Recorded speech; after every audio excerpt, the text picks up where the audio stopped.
Have you all logged in using the IBSL ID?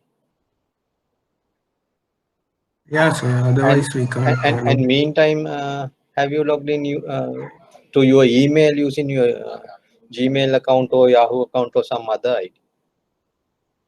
Are you logged in? If that's the case, that may be the problem that you need permission, because you are going through or access that Google Forms. That's the So now it's app appeared. that I use. Now it's okay.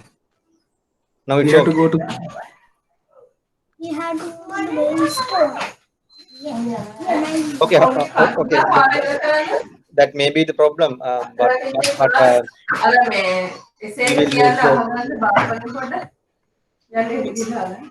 we will use the previous method, or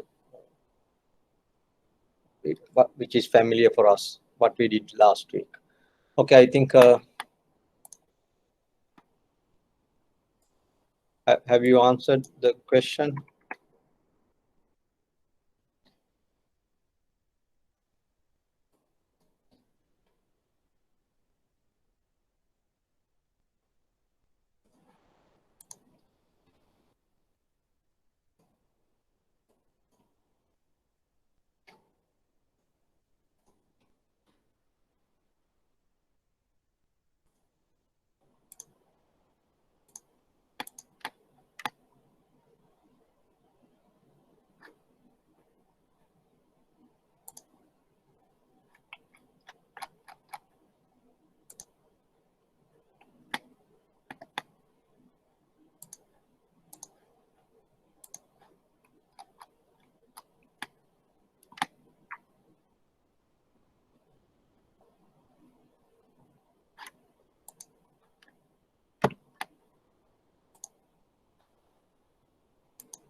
I have received only about 13 responses.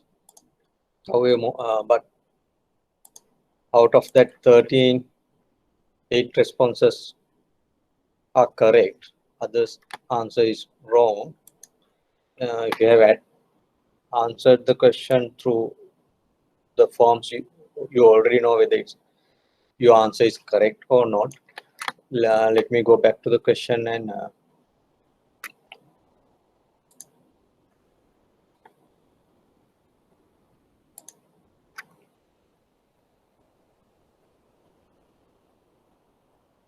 yes.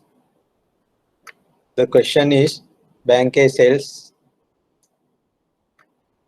securities to Bank B, and the same time and as part of the same transaction. The Bank A sells securities to Bank B, and as same meantime and as part of the same transaction commits to repurchase equivalent securities on a specified future date. The Bank A commits to purchase the same securities on a future date at a specified price. The price also agreed.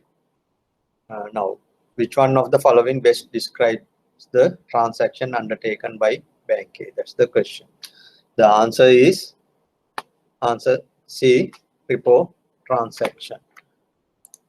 So, what does it say?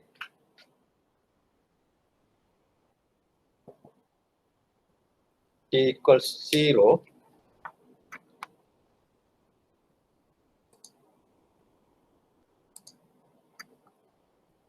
You can see the board. Hello, can you see the board? Yes. Yes. So T equals 0, Bank A sells securities to bank B. Bank A sells securities to bank B. Meantime, agrees to repurchase, but on a future date. That's what they do today. Say assume today. Sell securities and agree to repurchase on a future date. That means somewhere here, bank A repurchase securities.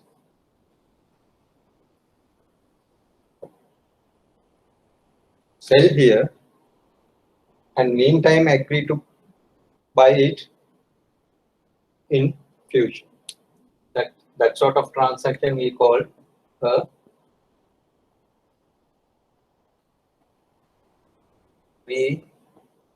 repurchase transaction. Correct? We call it as a repurchase transaction. In short, we call it as a repo transaction. So bank A has entered into a repo transaction.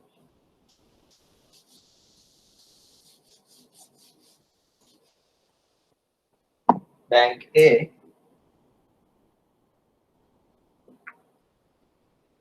entered into a repo transaction or repurchase transaction. Then from bank B's point of view, what is that transaction? Reverse repo. We call it a reverse repo or the reverse repurchase transaction, where bank B buys securities and agree to sell in a future date, which is agreed now, and the price also. So whenever you enter into the transaction, both the settlement dates are agreed, prices, amount of securities are agreed, two prices are agreed.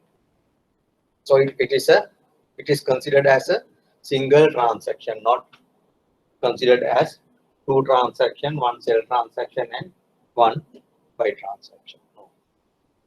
Which is considered as a single transaction, which is we call repurchase transaction. Clear? Any question?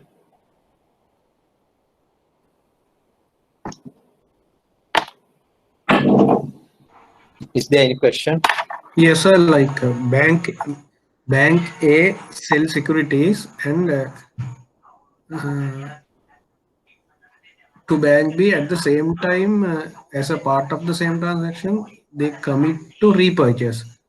Yes. In the point of bank A, it's a repo. Repurchase transaction. It's an investment. When bank sells, okay. Not whether it's an investment, better to think it as Yeah. you lend securities and borrow cash. Oh, you bank A place securities as collateral with bank B and borrow cash. Okay. Sell securities in the sense you will get the interest. That means a repo, yes. No. When you sell security Okay. to the other party, you just place it as a collateral and you get money when you sell security. So in that case, you borrow money. So you pay in this example, bank A pays interest on the amount that they borrowed. The bank on the amount that bank A borrows, bank A has to pay interest. Okay. With that interest component only, we decide the repurchase price.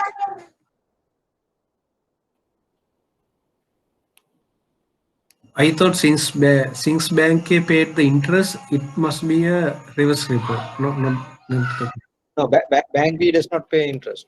Only bank A, because bank A sells securities to bank B. Bank B purchase securities. They hold securities.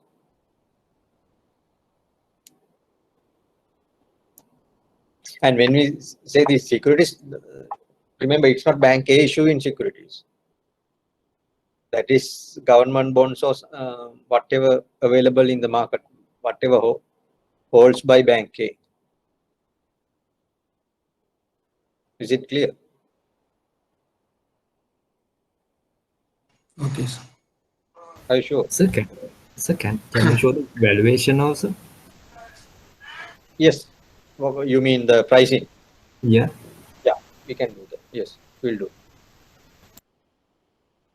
No, first I want to make sure that you got the point correct. Say, whenever I say bank A sells securities to bank B, it's not that bank A issuing securities. Bank A holds some government bonds purchased in the secondary market or through the primary auction. Bank A has that government bonds in its holding. But now bank A wants to give it to someone else and borrow cash for a temporary or for a particular period, temporary. In that, what bank A does, sells securities to bank B, which are held by bank A, sells that securities to bank B and get cash.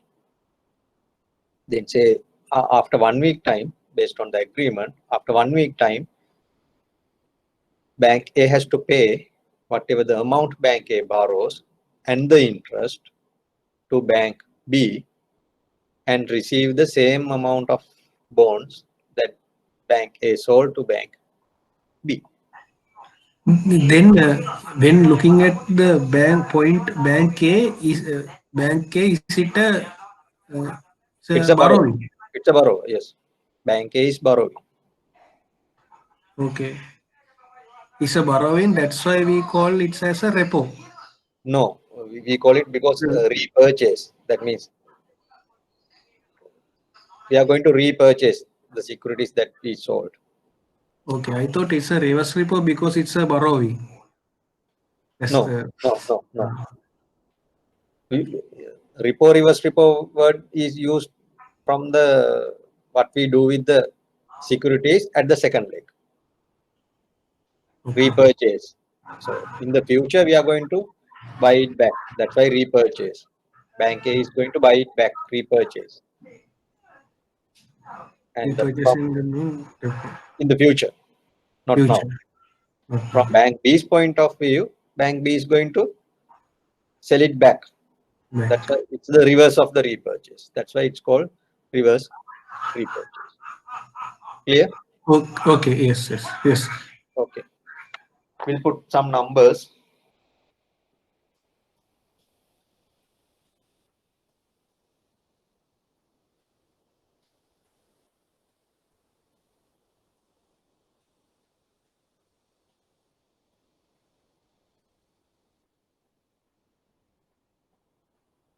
Assume the amount bank A wants. You can see. Yes, Can can see. amount is rupees 1 billion.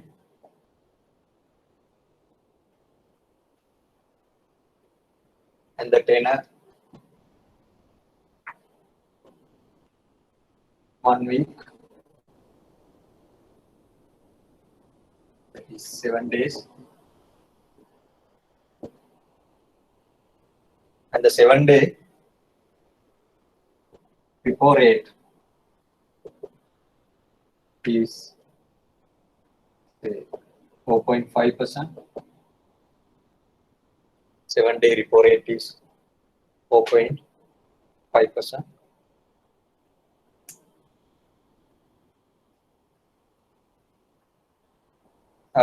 So in this before transactions also the trade date and settlement date concept is there, but I forget about that difference.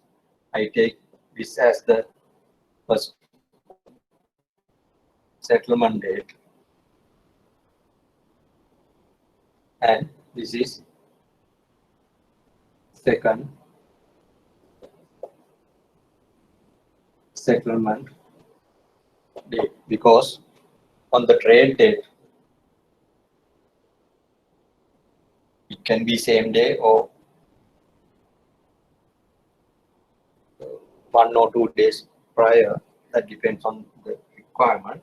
So I forget about that trade date part, but on the I will explain what we do on the 2 settlement dates. So bank A is the repo part.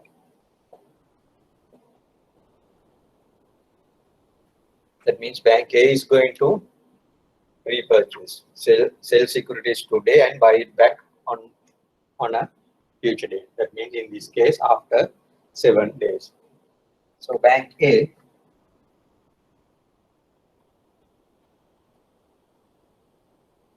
delivers 1 billion worth of, say, government securities.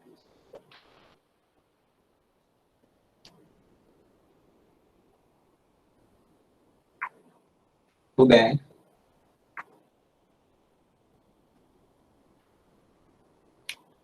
A on this first settlement date, bank A delivers 1 billion worth of government securities to bank B.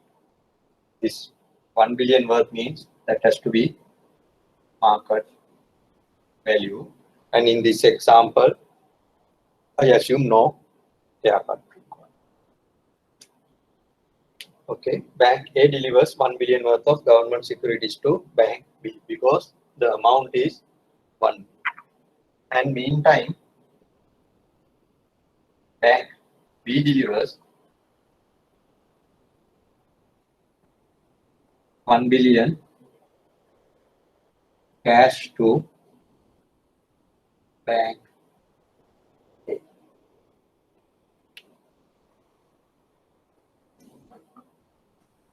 This is the first part of the transaction. Is it clear? Bank A is the repo party. That means bank A is selling securities today and buy it back on a future date. So what bank A does today is delivers 1 billion worth of government securities to bank B. Generally, practically, when they enter into the transaction, they specifically mention what is the security or list of securities that they are going to sell. You know, there are different series. They have to specifically mention the series or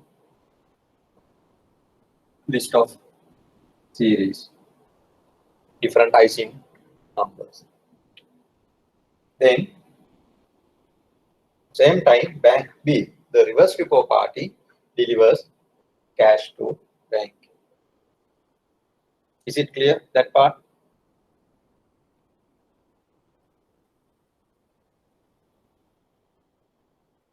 Is it clear?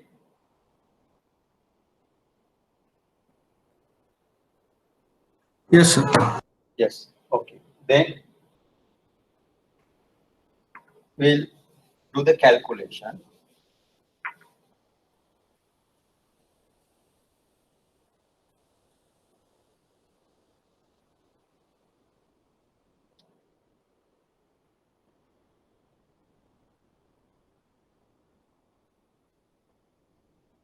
Repo rate for 7 days is 4.5 and amount is only 1 billion. Then what is the repo interest? only interest. How do you calculate it? On 1 billion rupees,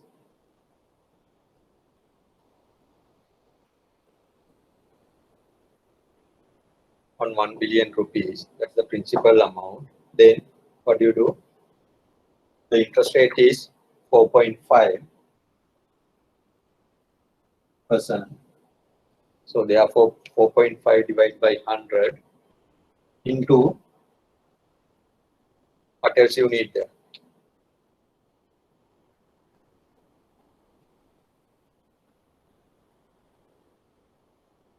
This is only for 7-day period. This 4.5 is an annualized rate. So therefore, we have to adjust it for 7 days out of how many days?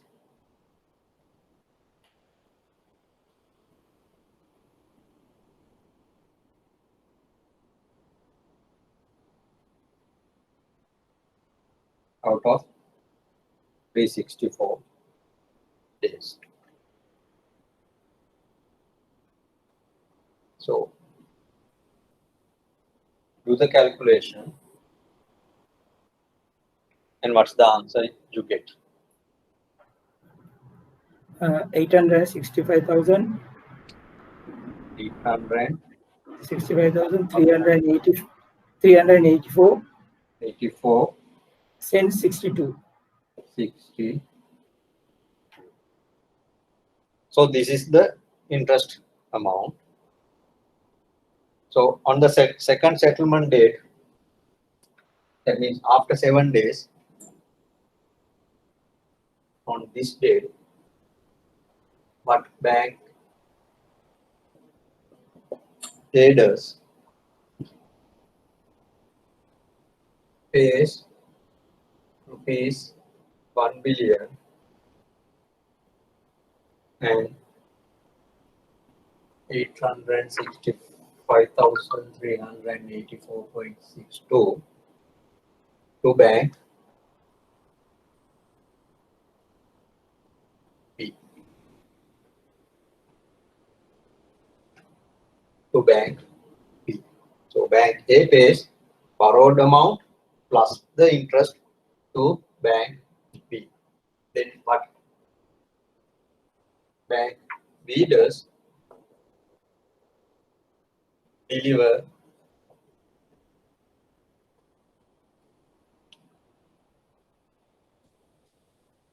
same amount of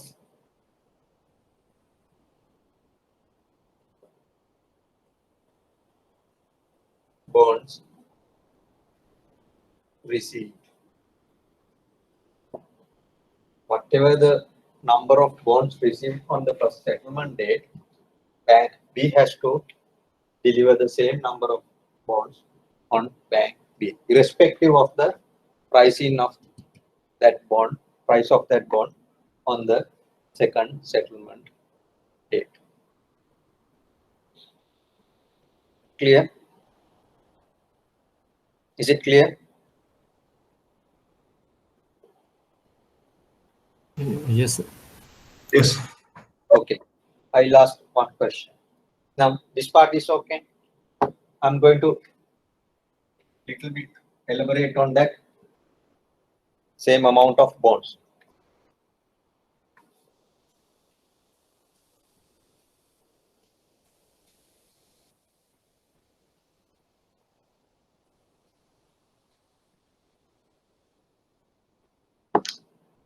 Okay, one bond.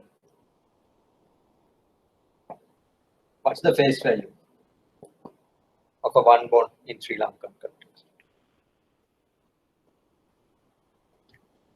Is it 100,000 rupees? 100,000.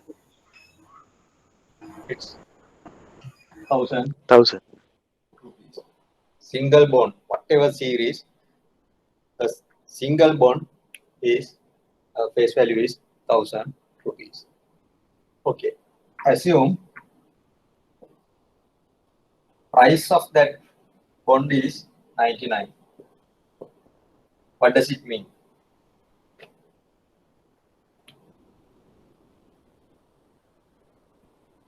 Undistributed discount. Yes, true. Issued or now trading at discount, whether it's issued or not, it's okay. But if you want to buy this bond, if you want to buy one bond, how much do you have to pay?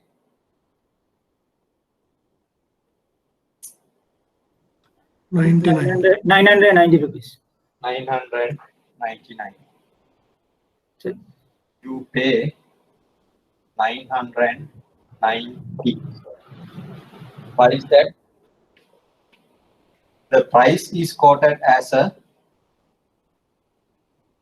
percentage. For a bond with a face value of 100 rupees, you have to pay 99 rupees. Okay. But in reality, face value of a bond is 1000 rupees. Face value of the bond is 1000 rupees. So if the percentage price is 99, to buy this bond, you have to pay 990 rupees. Clear? Is it clear, that part? Yes, sir.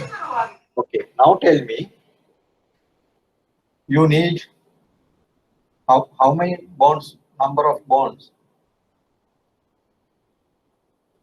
of these you need to deliver to fulfill 1 billion rupees of market.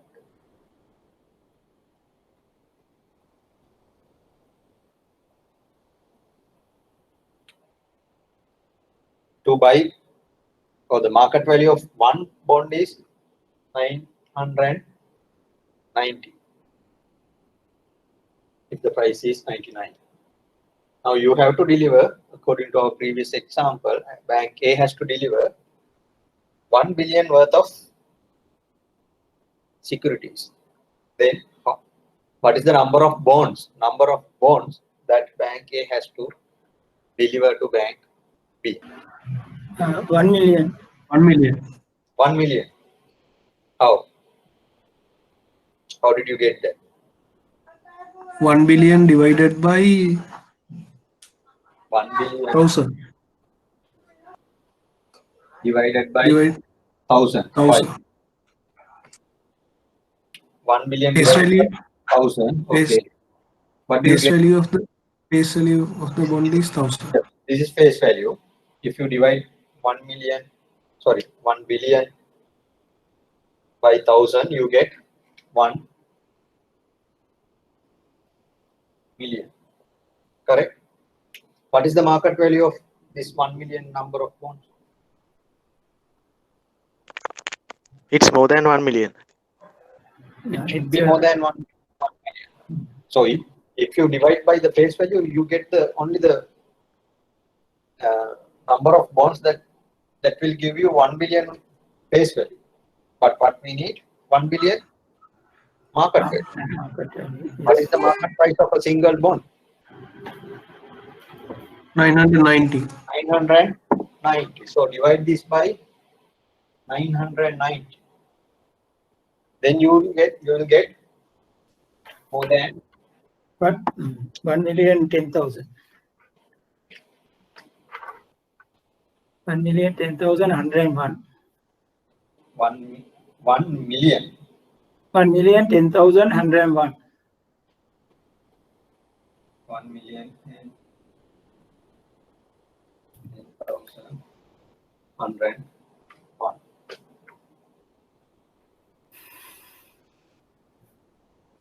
Clear? Yes, these numbers are correct. I hope so. Correct. Okay. So bank A has to deliver whatever the series is 1,010,101 number of bonds to bank B on the first settlement date. Then it will fulfill that 1 billion market value. Clear? So small thing. Yes.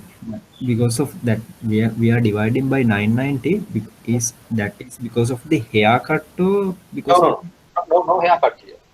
it's haircut, right? This- yes, this is because you borrow 1 billion, you place bonds worth of 1 billion. No haircut. This 990 just to get the market value. You have to deliver bonds worth of 1 billion. 1 billion worth of securities means market value should be 1 billion, not the face value. When the market price is 99, value of one bond is only 990. So therefore, just to meet that, you have to deliver this much of bonds. We'll come to haircut.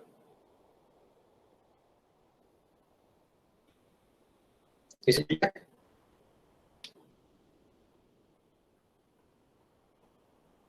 Is it clear? Yeah, sir. Clear. Thank you, sir. Okay. This is the number of bonds Bank A delivers.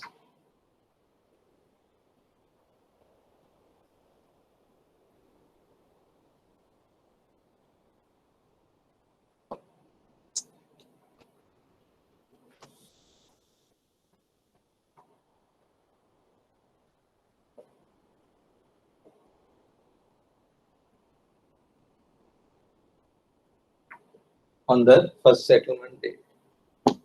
Hello, sir. Yes.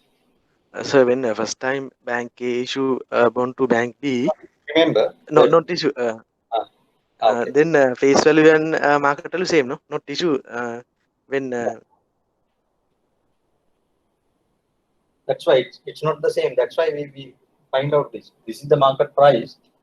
Then the market value is only 990 for a particular bond. Not particular bond. For a one bond of that particular series. So if you want market securities worth of market value with 1 billion rupees, you need this number of bonds to fulfill that market value requirement. okay, sir. Okay, it's like this. I don't know what would be the price of this pen marker. 100 rupees or 125 rupees. Price is 125 rupees.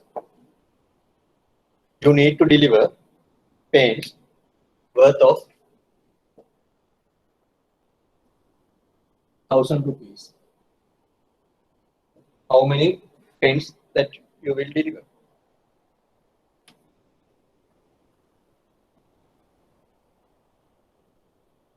Nothing to do with this face value. We need this face value only to calculate the market price, like this 125. One bond now valued only 990. This assume this pen is valued at the current market price 990 rupees. You have to deliver pens worth of 1 billion. Then how many pens that you deliver? 1 billion divided by 990. In this example, 1000 divided by 125. You deliver 8 pens. Same concept here. Value of a one bond is 990. You have to deliver bonds worth of 1 billion rupees. So 1 billion divided by 990, you get 1,010,101 bonds. You have to deliver that much bonds. Clear?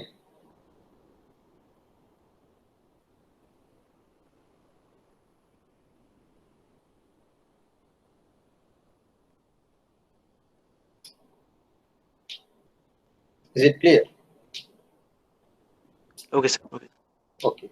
Then what I was telling, on the first settlement day, Bank A delivers this much of securities to Bank B.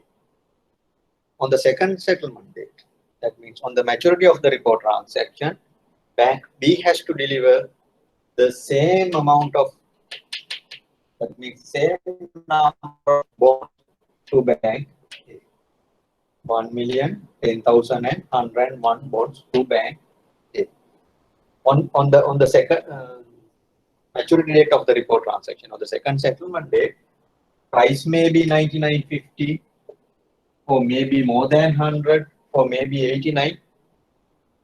It doesn't matter. What is the price of that bond on the maturity date? Irrespective of that, the bank B has to deliver same number of bonds. So it's basically they have to return whatever they receive, isn't Yes. it? Yes, they have to receive whatever they receive. Say, if without bonds, if it things like it's like you mortgage or pony. I have told you this. Repo is like a pony. In pony, what do you pawn? Jewelry.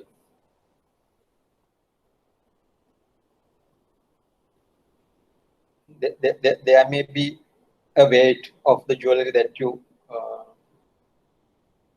deliver to the bank when you get the pawn. So whatever weight, say in grams, it's only 10 grams. On the maturity date, is it okay when you pay all dues? Bank just gives you a small biscuit or a small gold piece with a weight of 10 gram. No, whatever the jewelry that you place with them, they have to deliver the same. The bank has to give you back the same thing. If you mortgage your house, once you pay the loan, the bank will deliver you the deed as it is. The house may be subject to wear and tear, that's a different story, but you get the same thing. Even here, whatever received by bank B has to be returned to bank A on the maturity date. Okay. So in case of a haircut, we do the calculations on the net amount, not the face value, isn't it? No, even here we don't calculate based on the face value. This is price. Face value is 1,000. If you get, what is the face value of this number of bonds? More than 1 billion. This is the number of bonds. If you multiply it by 1,000, you get 1 billion and 10 million and 101,000 face value. We don't use face value other than to calculate the price of a single bond. This is not the face value. What is this? This 1 billion, what is this? Amount borrowed. This is the amount borrowed. This is the amount borrowed. It's not the face value. Clear? Okay, I'll come back, explain the haircut.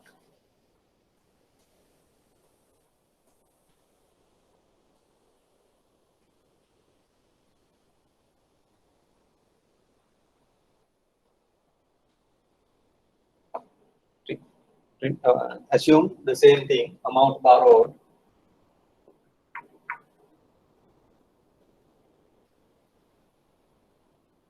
rupees 1 billion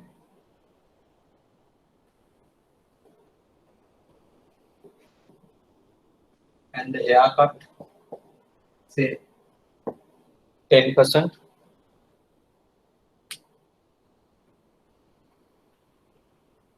Now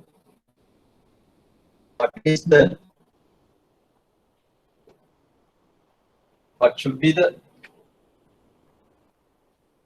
market value of the collateral? That means securities.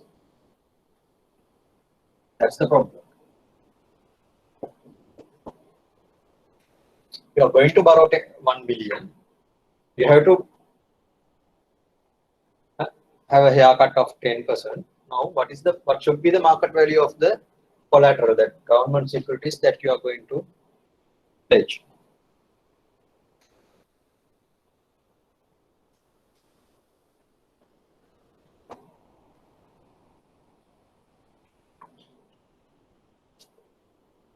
How do you find it?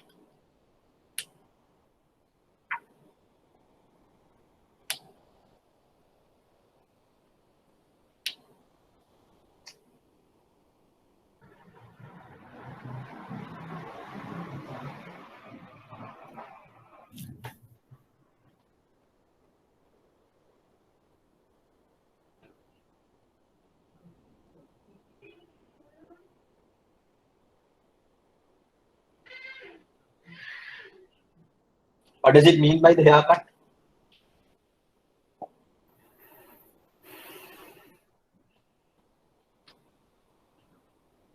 If you really go by the definition of haircut, this is what.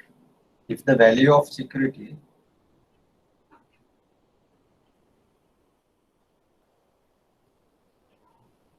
is 100,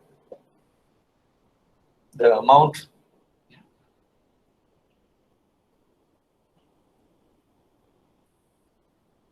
can be borrowed only 90. Then there's a haircut of 10%. 10%. It's like your loan to value ratio. Value is 100, loan is 90. There's a 10% haircut. Clear?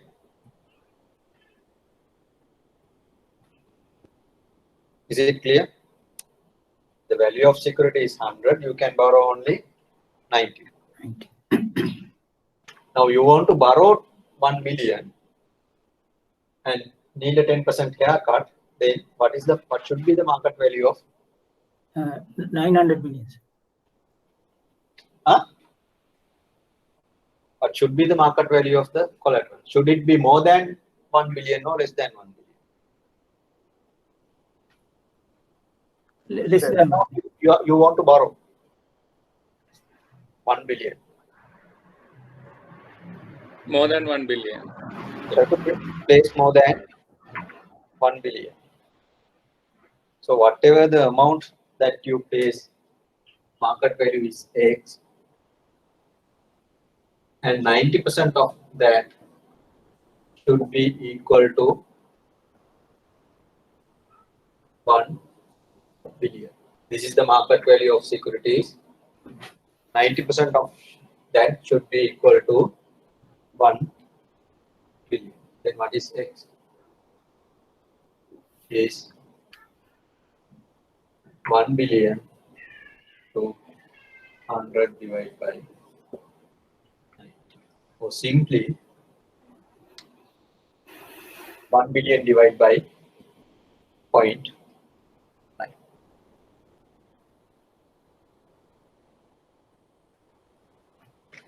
The answer to this question is 1 billion divided by 0.9. What's the figure?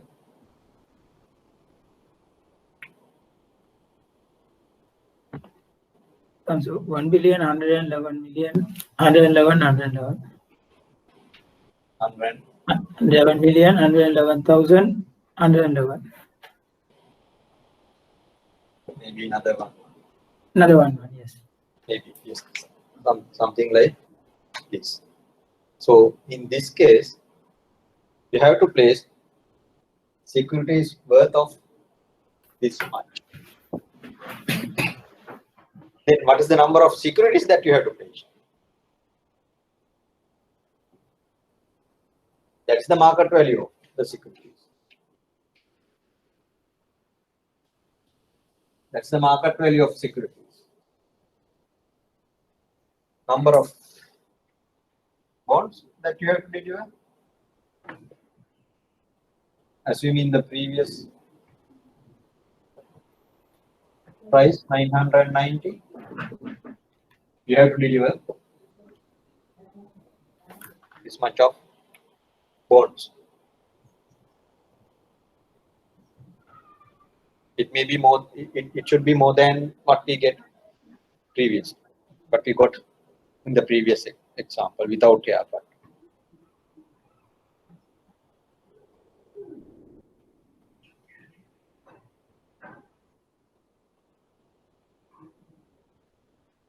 But remember, this we need to calculate the only the number of bonds. And the first, if there's any haircut, we have to find out what should be the market value of the securities that we have to pledge. Then, if you want to calculate the number of bonds, this is how we do it. But there's no impact on the principal or the maturity proceeds.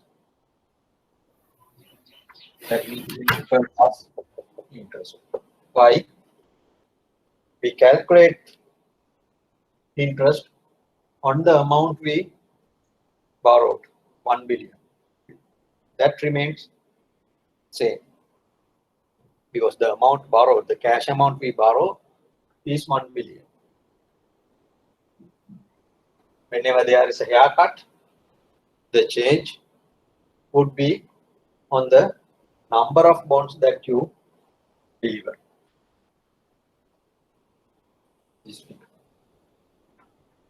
On the maturity date, the same number of bonds would be delivered by the reverse repo part. Clear? Any question? Now, when customer invests money on treasury bill bond, in the bank perspective, how it goes, in the customer perspective, how it goes, like. That depends. What do you mean by customer invests on in treasury bills? Oh, bonds. Yes. What do you mean? Yes. By, what do you mean by that? Customer having a money, then he came to the bank and he want to purchase treasury bill for 7 days, something like that. For 7 days. Then, okay, yeah. okay. For 7 days, even for 7 days. How do you do that from the bank point of view? Is it an outright sale from the bank or a report transaction?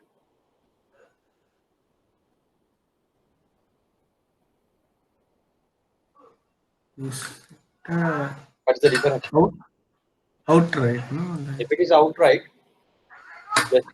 you get bank gets whatever the market value. Deliver bonds, that means record that number of bonds in the CDS under the name of the customer. He owns the bonds, whatever the on the maturity date, whatever the maturity proceeds through his custodian bank will be credited to his personal account. That's it. That is the interest amount paid by the government. Okay. Maturity proceeds paid by the government. But the sad thing is in Sri Lanka, what bank does it as a report transaction. Whenever customer says, I want to buy it, yes, based on the holdings of the bank, they just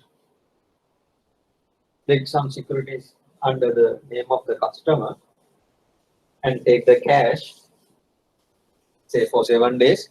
It may be a three months treasury bill. So if the customer wants for 7 days,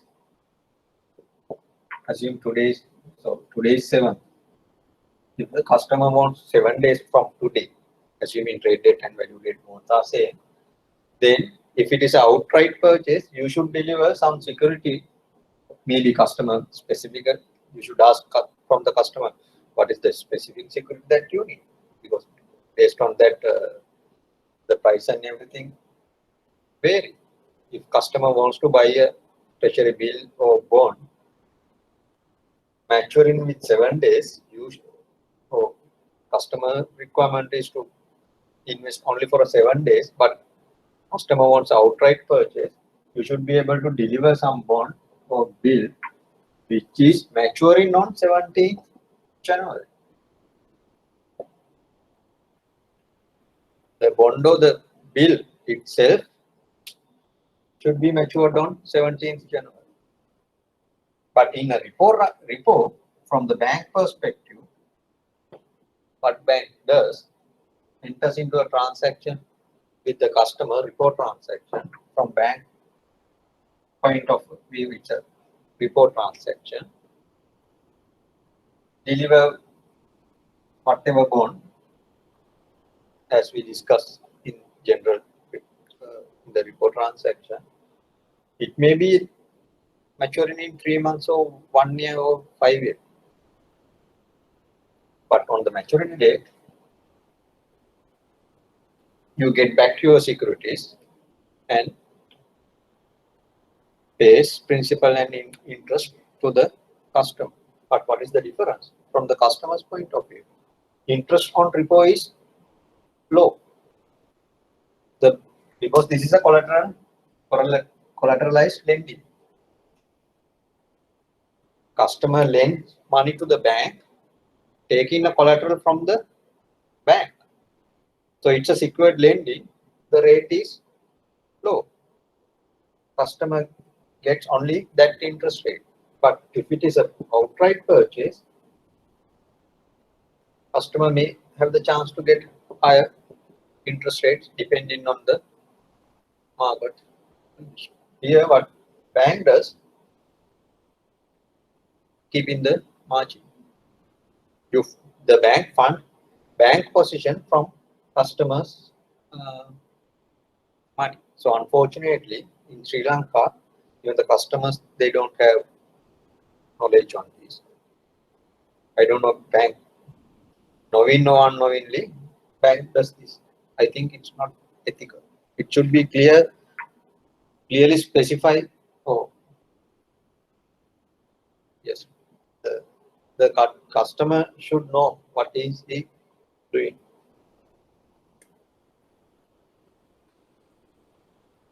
Customer comes and say, I want to buy a treasury bill. Bank does a repo transaction. Completely wrong, unethical. In the repo transaction, what happens? Customer gets that securities only as a collateral.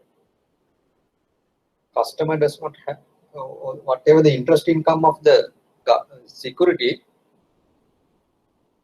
goes to the bank, not to the customer. But in outright purchase, whatever the interest income of the security should goes to the customer. It won't happen.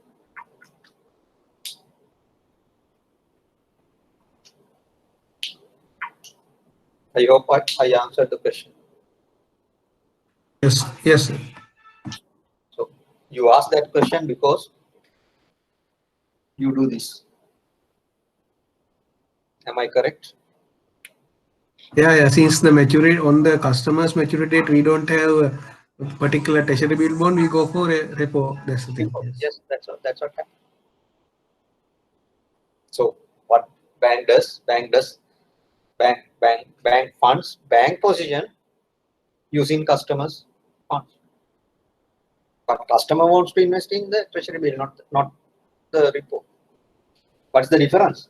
In this transaction, customer takes the risk of the bank, but in this transaction, outright, customer should take the risk of the government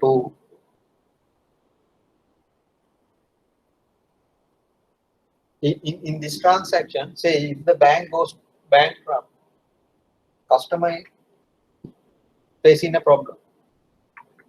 He has to go through some procedure and then only he can collect this, whatever the security that pledged under his. But in this outright purchase, bank goes out, it doesn't matter. The security is owned by the, directly owned by the customer. Then it's a matter of government and the customer. But in this case, it's not.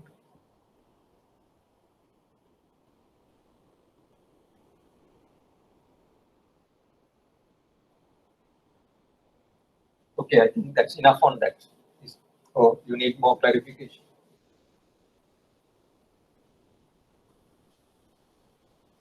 So the securities value according to the then the dirty price, right? Yes.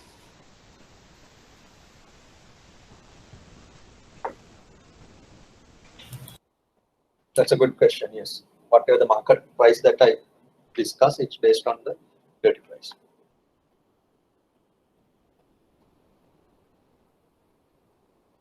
Any other question?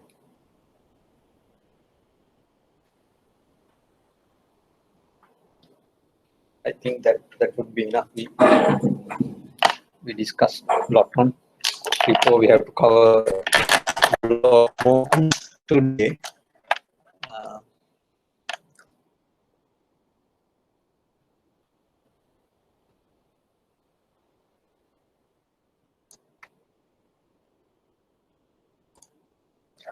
I'll post another question, but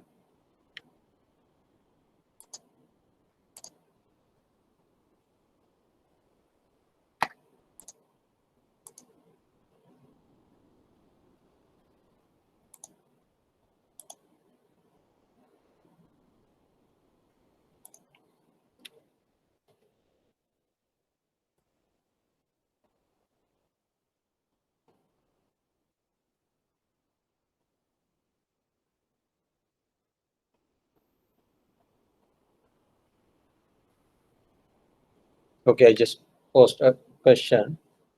You may get about in between 2 to 3 minutes to answer the question.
Okay, the question is the interest rate risk of a bond normally is option A, lower for higher coupon, greater for shorter maturities, none of the above. What's the answer? The interest rate risk for a or risk of a bond. What are the factors?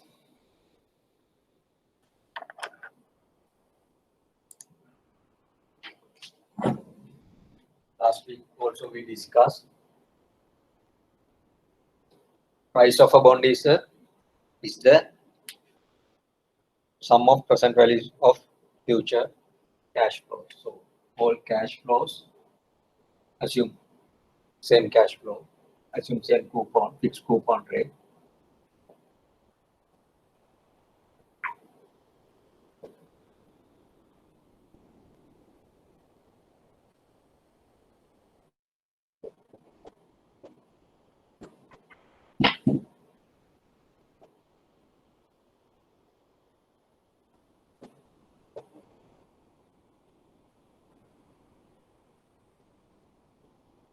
This is the equation. So first cash flow for the first coupon payment discounted for a one period. C is the coupon payment. R is the yield to maturity. What is K?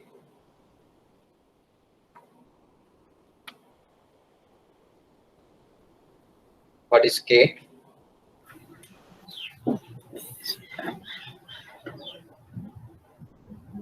Frequency. What frequency? The frequency of the interest rate.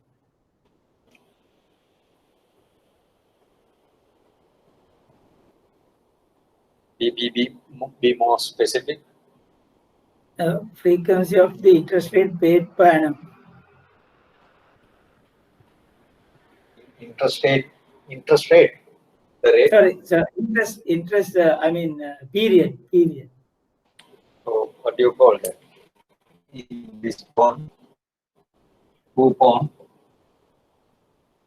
frequency. That means how many coupons are paid within a year. How many coupons are paid within a year? We call it coupon frequency. Whether it's annually, that means within a 1 year period you get only one coupon. Semi-annually, every 6 months you get the coupon. Or quarterly, every quarter, every 3 months the coupon will be paid, or monthly, whatever it is. That frequency. Okay, this is the equation. The price. Then the price depends on the coupon payment, yield to maturity, coupon frequency. Not only that, this N. What is this N? It is number of periods. In other way, we can call it maturity period. But that depends. You can't straight away say that maturity in years. You can't say that, because that depends. Depending on the frequency as well. N would be 4, and N equals to 4 for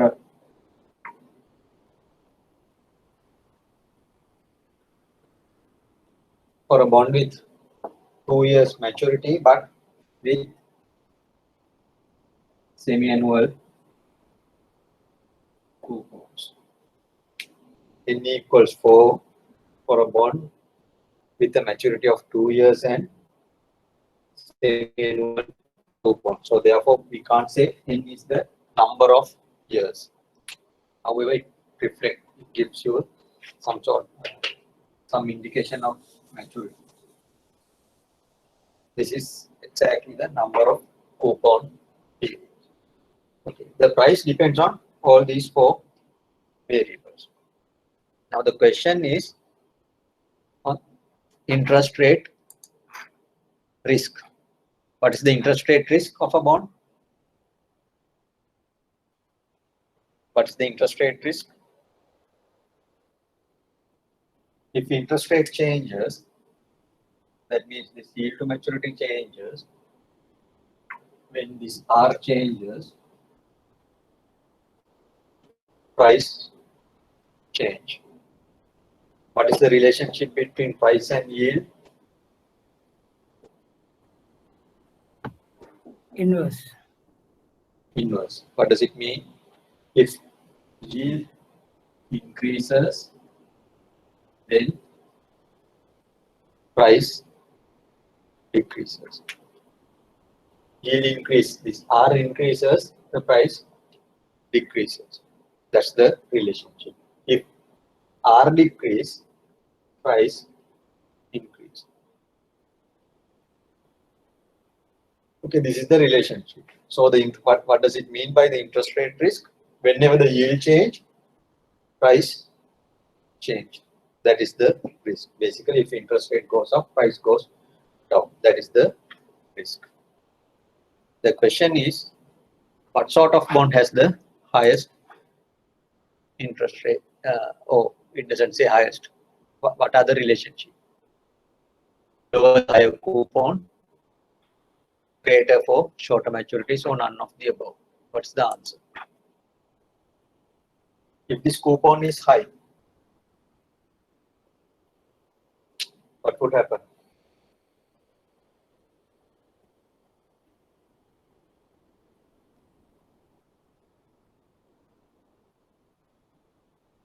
Still price goes down. If interest rate increase, price goes down. When number of periods increase or the maturity period increase, still yield increases, price decreases. How do we measure this? What is the measurement that we have? And remember, what is the risk measure that we have to measure the interest rate?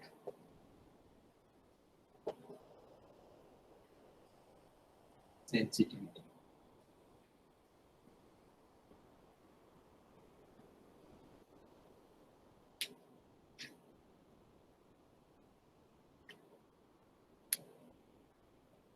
What's the measurement that we have to measure the interest rate sensitivity?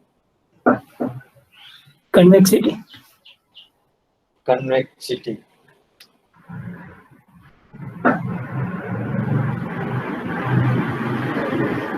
Yes, but this is not the primary. This is also Duration. Duration, no? duration. Duration is the first, the basic. How do you define the duration? Duration.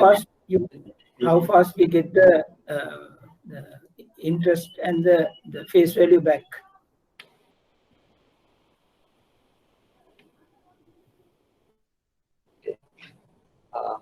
Duration we discuss about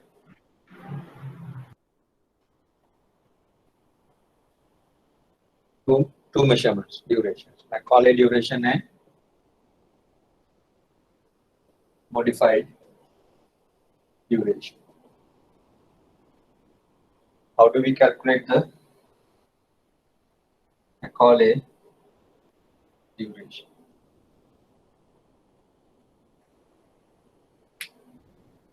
The duration, the interpretation that you gave, it's not exactly, it's not perfectly correct.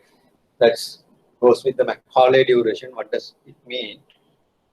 In terms of present value, how long would it take us to recover our investment? How fast would it pay back us?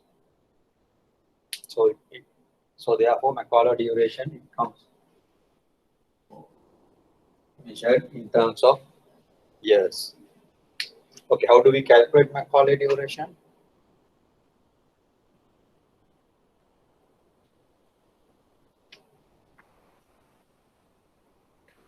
It is 1 over price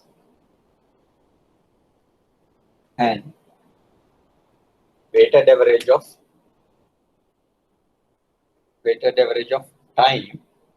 Weighted average of time. But what's the weight? Weight is the present value of the cash flow. So this is the present value of the first cash flow, and the weight given to this is the proportionate of this price. That's why we have this 1 over price component here. First period, we multiplied by the weight. What is that weight? Coupon divided by 1 plus R over K. Then time period 2, which is weighted by the present value of the second coupon. Likewise, we do it until maturity, n times C divided by 1 plus R over A to the power n, plus there's another cash flow at the end, which is face value.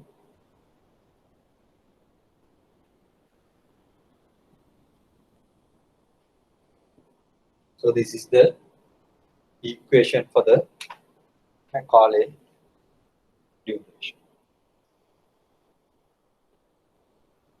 So to calculate this, like in the price, we don't have a shortcut method. In the pricing, we can, what is the short method we have to calculate the price? Instead of doing calculating the present value of each and every cash flow, we can use the annuity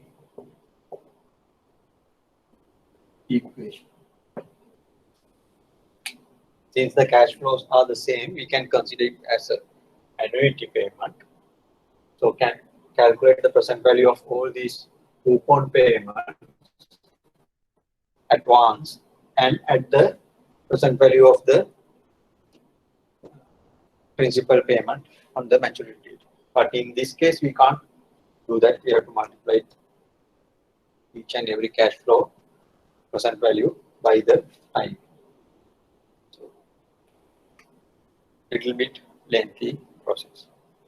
Okay. If this is the equation, duration is the risk measure of the interest rate risk. What does it imply by if the duration is high?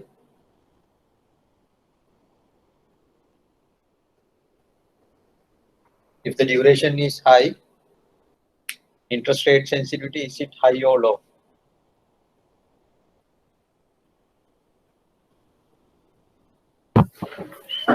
Interest sensitivity is high. If the duration is high, interest rate sensitivity is high. Okay, based on this equation, what causes duration to be high and what causes duration to be low?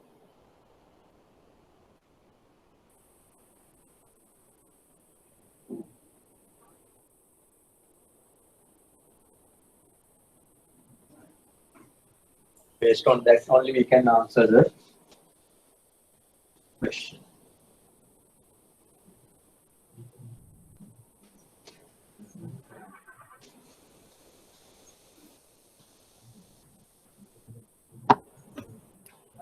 When maturity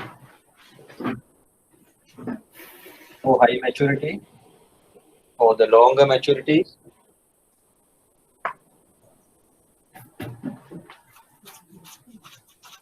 longer maturities, high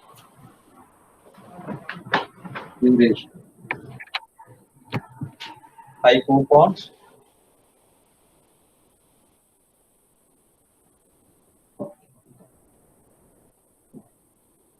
Duration. Lower duration. low duration, lower. When the yield is high,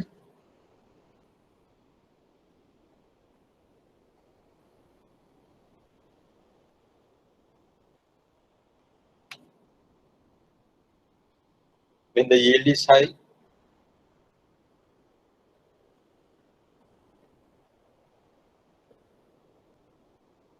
Low duration. low duration.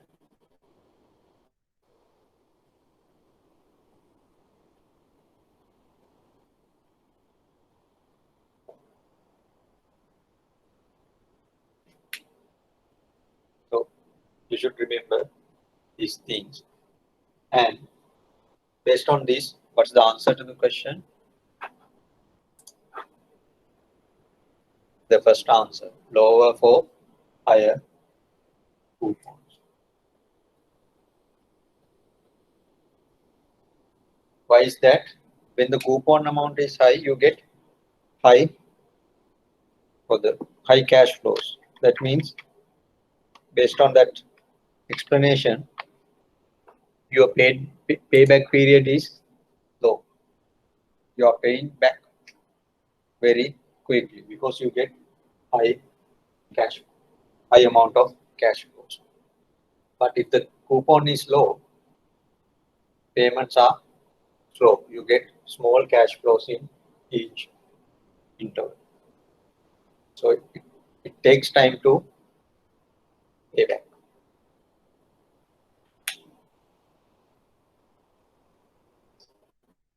When the maturity is also high, it takes long time to get your cash flows. When the duration is high, sorry, yield is high, duration is low. Why is that?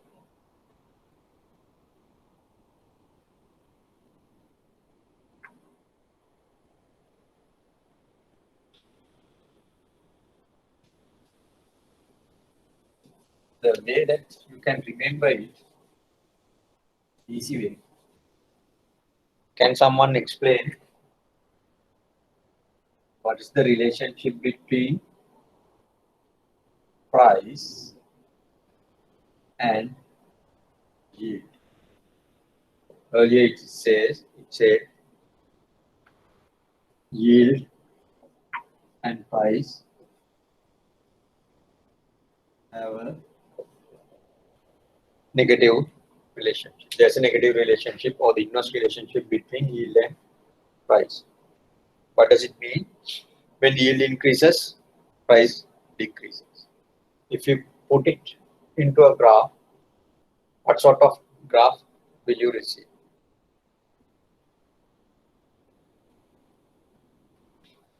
Like this. When yield increases, what happens to price? Price also increases. So it cannot be a We get a positive with a positive slope. Can it be like this?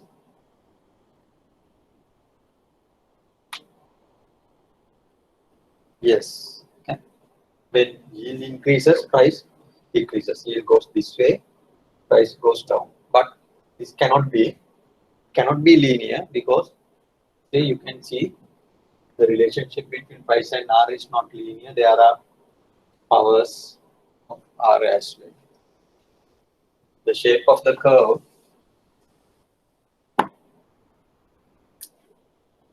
it would be something like this. So you can see for a given yield change, price change is high when the yield is low. But when yield increases, for a same amount of yield change, price change is low. Here the price change is high.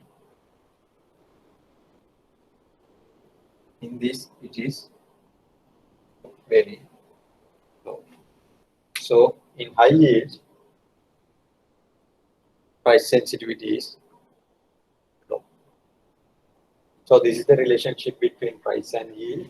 This curvature is what we call convexity. If the convexity is high, that means more curve here. Then for a small yield change, there will be high yield change. Sorry, high price change. What is duration?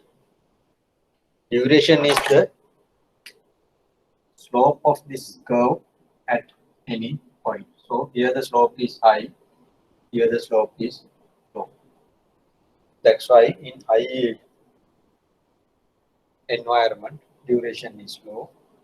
The low yield environment, duration is high. So the answer for the question is lower for higher coupon.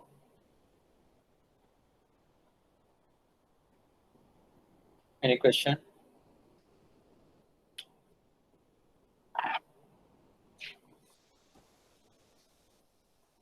So I explained how to calculate Macaulay duration. How do you calculate the modified duration?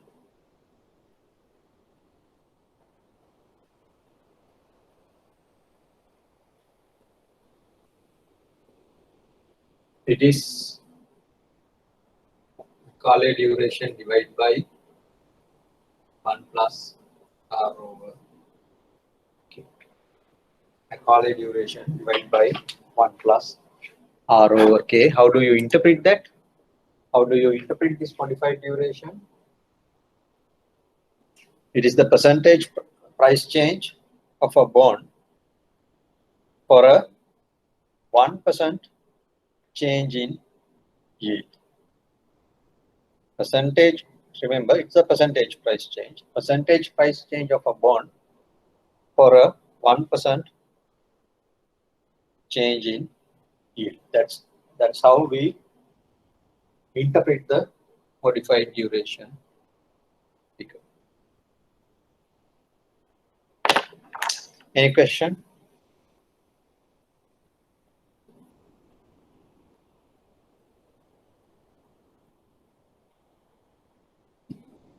Any question on that?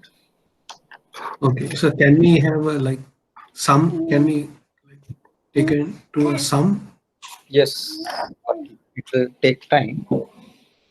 Just initial part, then we can.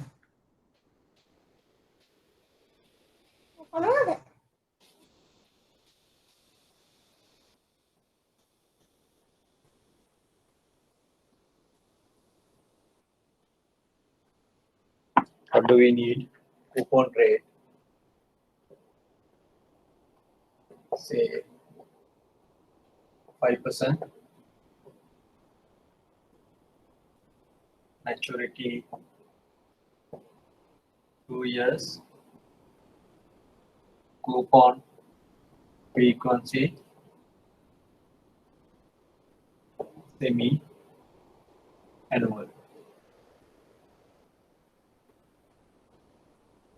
First, we need to find the price.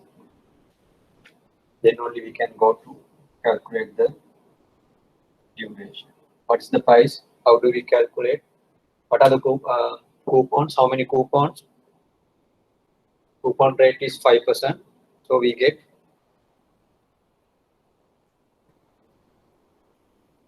and coupon frequency semi-annual. We get 2 coupon payments within a year, every 6 months.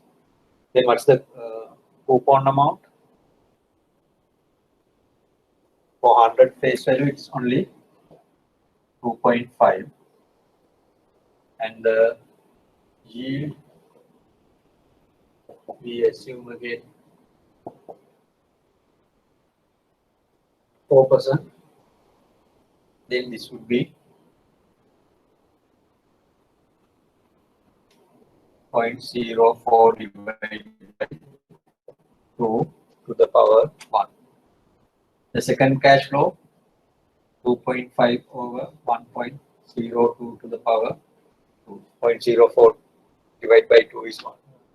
0.02, 1 plus 0.02 is 1.02 to the power 2. Third cash flow 2.5. The discount factor is to the power 3.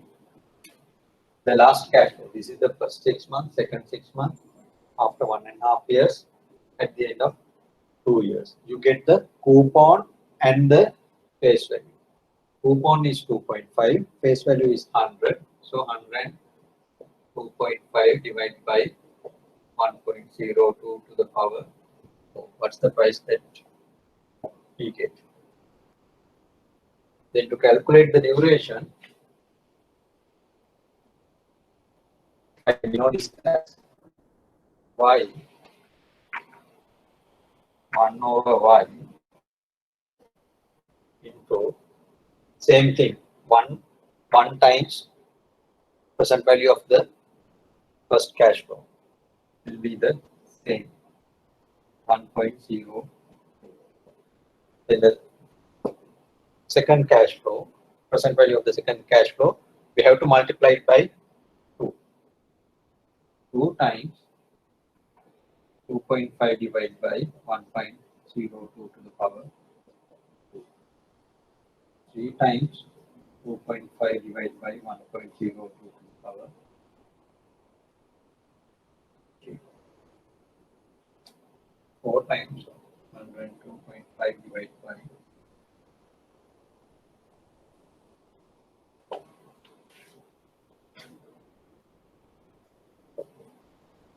But remember, the figure that you get here, it is in terms of number of semi-annual periods. So in this case, I guess you get 3 point something. You have to divide it by 2 to get the figure in years. Whatever figure you get here, you have to divide it by 2 to get it in years.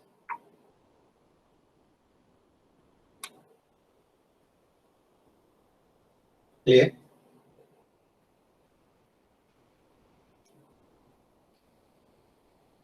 So you have to work out this, and if possible, let me know the number. Then substitute that number here. You get the duration. And remember, duration is always less than or equal to maturity. You get this equality only when it's a zero coupon bond. For a zero coupon bond, maturity and the duration are the same.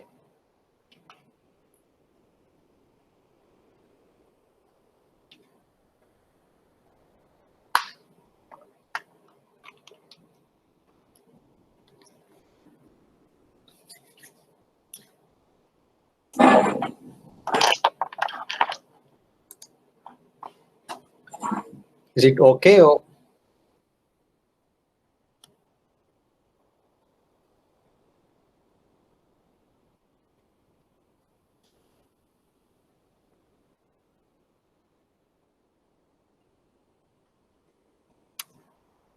Okay, sir. Okay.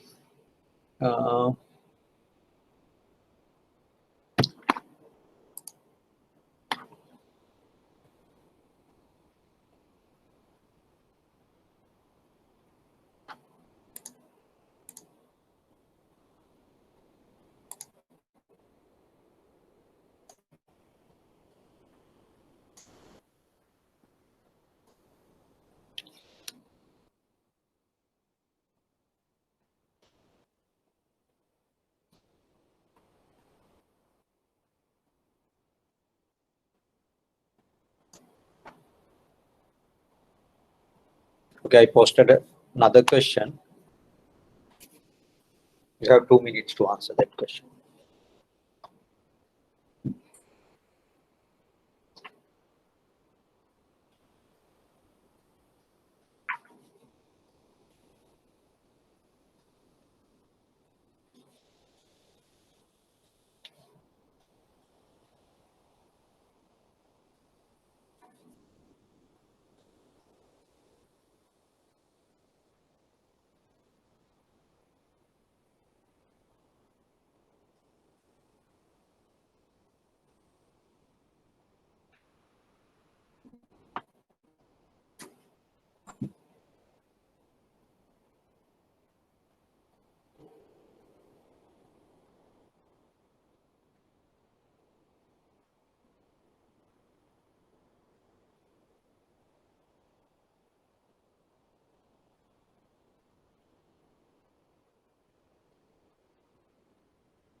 Are you done?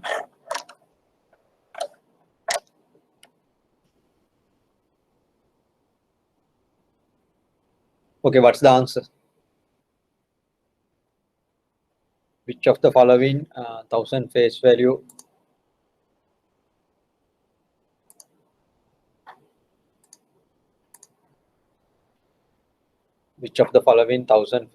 securities has the highest yield to maturity? So there are 5 securities. Face value is 1000.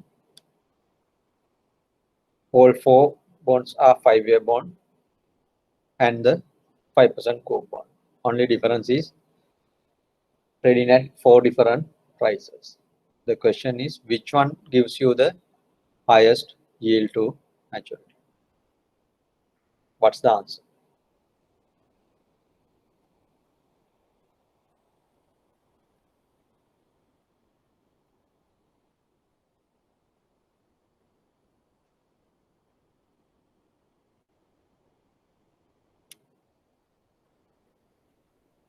600.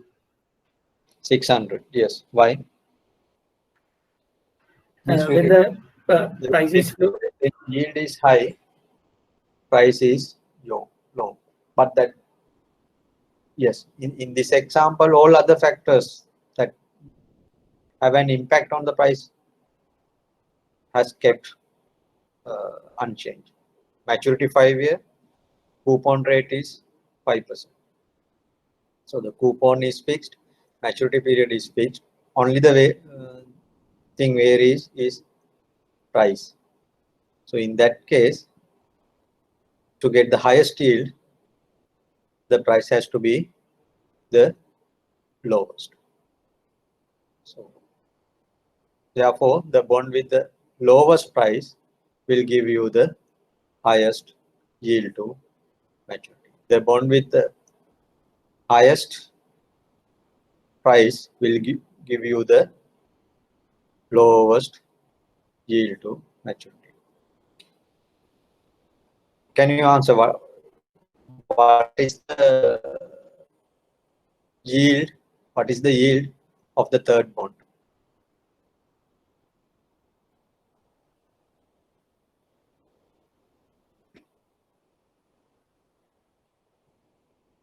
What is the yield of the third one? A 5-year 5% coupon, but with the bond with the price of $1,000. 5%. 5%. Yes. Why? 5%. The reason? Because it's par. Traded at par. So The the bond is at par. yes, when the coupon rate is equal to the yield rate. So what you can say about the coupon rates of first two? Would it be more than 5% or less than 5%?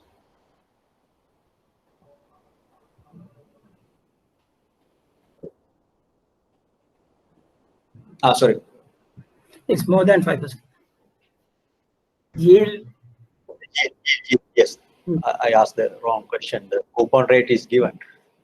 The yield Yield of is more than first two more than 5%. The last bond yield is lower. less than 5%. That's why the bond is trading at Yield a premium is about less. the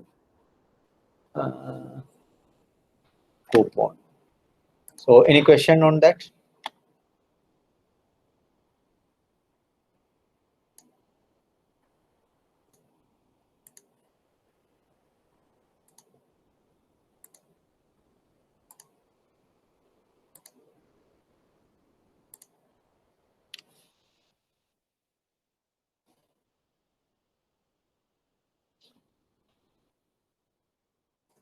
So I just ask another question.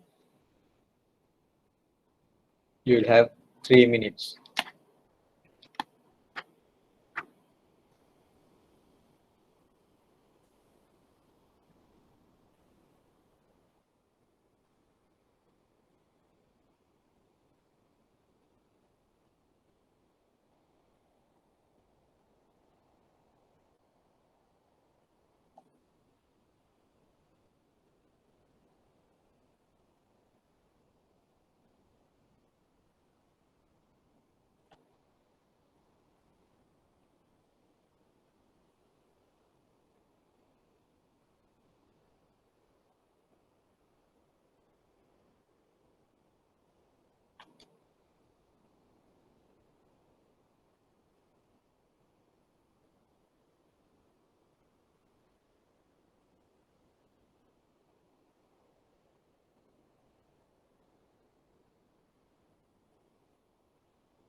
You have 1 more minute.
Okay, what's the answer?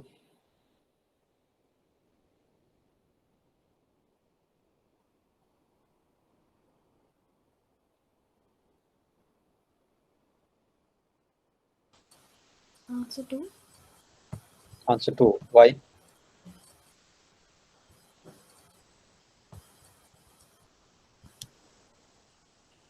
Two-year and 8%.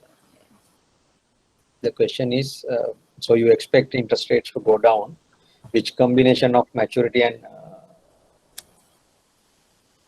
coupon will give you the highest price increase? If yield goes down, you expect price increase. Which one will give you the highest price increase? In a way, what does it mean? What does it ask? On the other hand,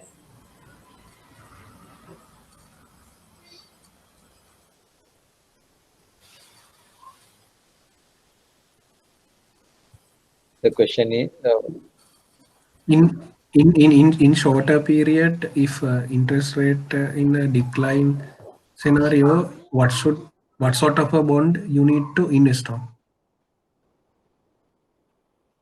okay, that depends on what is your intention. In shorter period, if the bond yields to go down, what sort of bonds that you should buy? This question is not exactly the same.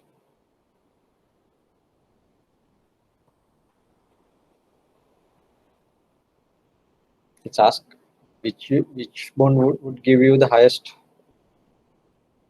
increase.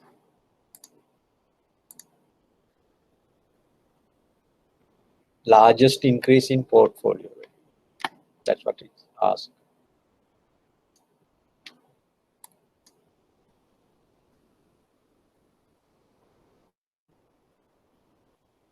To get the largest increase, what do you need?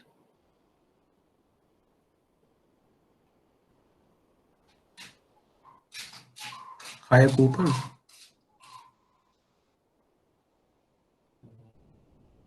Not only higher coupon, not necessarily. What did we discuss so far? What is the measure of interest rate sensitivity? We need the higher duration. We need the higher duration. Higher duration for whatever the price change. If the duration is whatever the yield change, if the duration is high, you get high price change. So in that case, the question is which combination gives you the high highest duration? That's the question.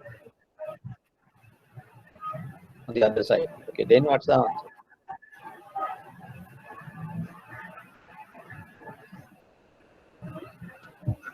Answer is the fourth one. Fourth one. Okay, go back. So the maturity, coupon, and yield.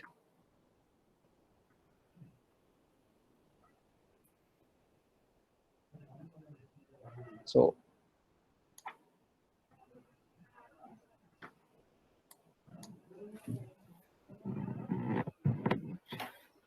what is the relationship between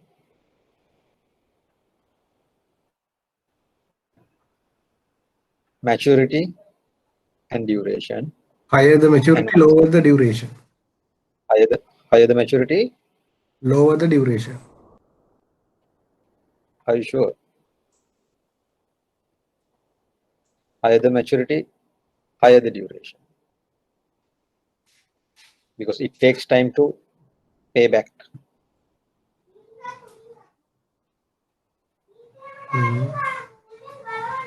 So therefore, it has to be long end. Short end bonds are very insensitive for interest rate changes. Maturity is close and the duration is low. So it has to be a long end bond. Then if you compare two coupons, so therefore the 2-year ones are out. From the coupons,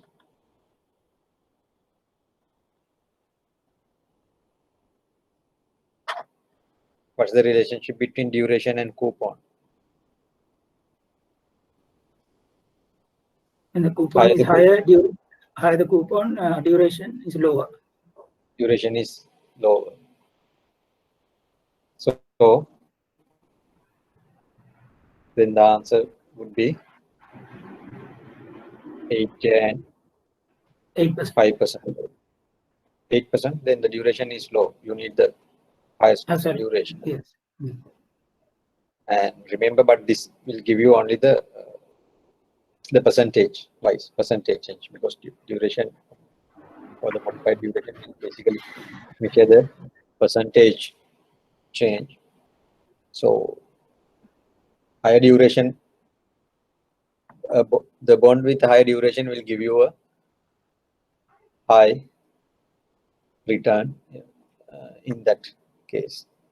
But if you have to invest in for a longer term, then it's not only the duration that you may have to consider.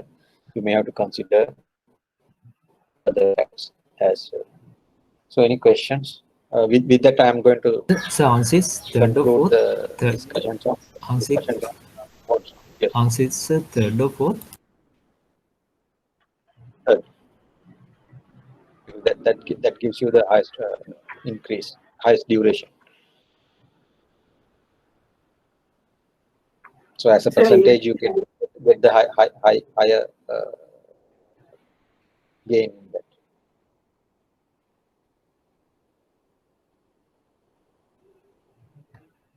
So here the question I understood as a largest increase.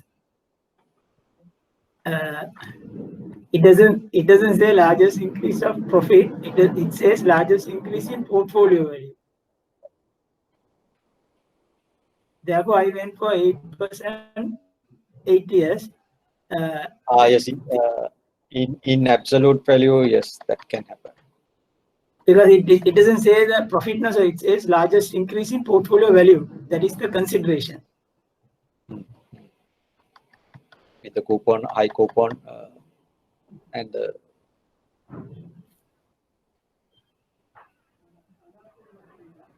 eight years, therefore the yield is the same. Yes. If you think that, you can say answer B is also correct. Yes, correct. So don't worry. In the exam, I'll make it clear questions. Try to be much more clear. Any other question? So I'm going to conclude the fixed income securities part here. Any questions on that?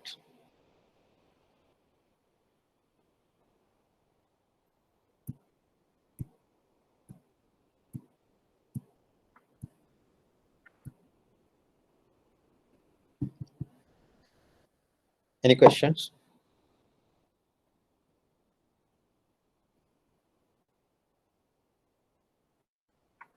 If you don't have any questions, we'll take a break, about 10 minutes. Then we'll start. Is it okay?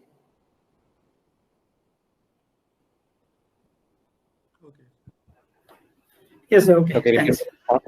only the next 1.5 hours we have to discuss all others, FX, derivatives, and all those things. The next 2 weeks will be taken by Mr. Perry to revise the topics that he discussed. Okay, then we'll take a short break. Shall we start?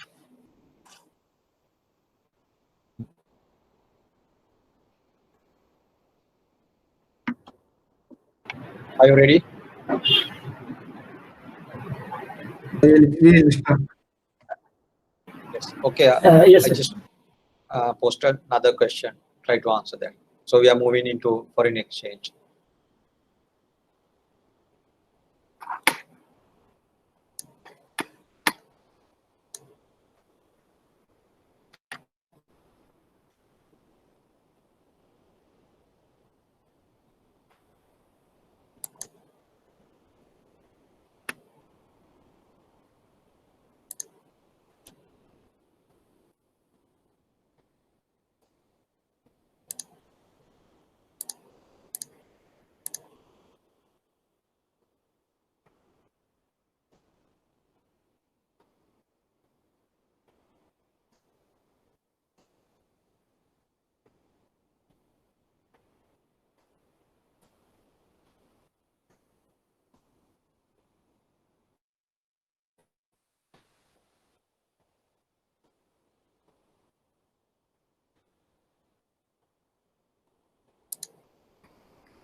Okay, what's the question? So it's FX question. The question says you need to buy $5 million against GBP and receive 2 quotes from different banks. At which rate would you trade?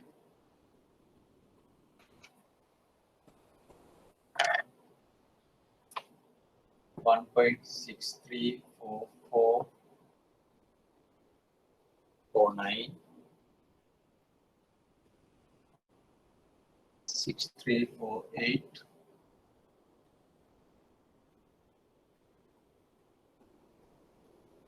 53. So these are the 2 quotes that you receive.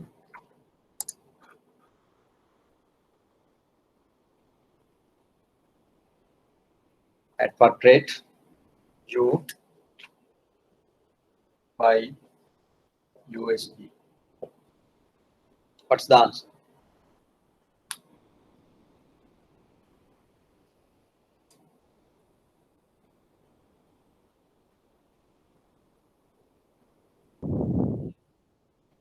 $1.6349.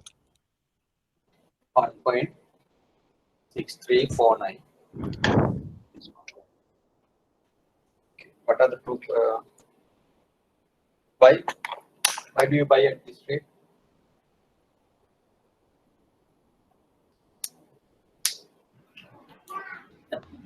That is the lowest offer quoted by both the parties. Lowest offer. Okay.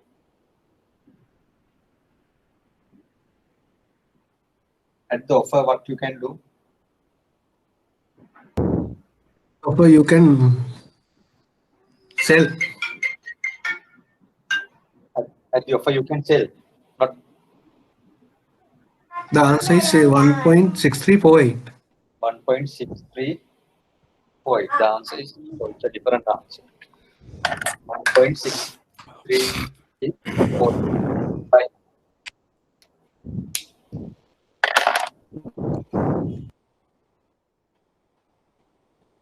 Can you give me the reason for that answer?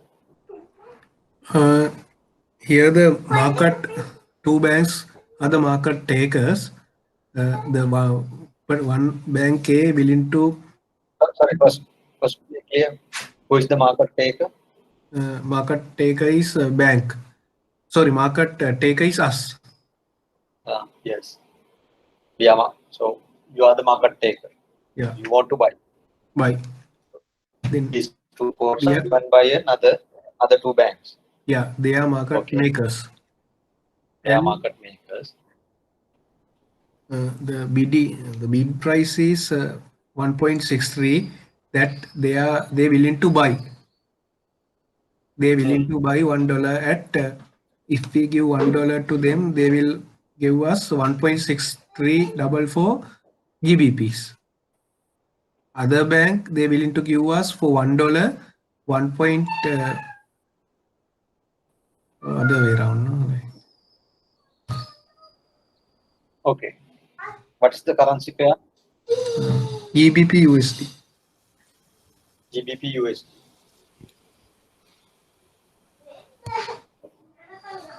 What's the base currency? GBP. GBP is the base currency. Then interpret this rate 1.6344. What does it mean?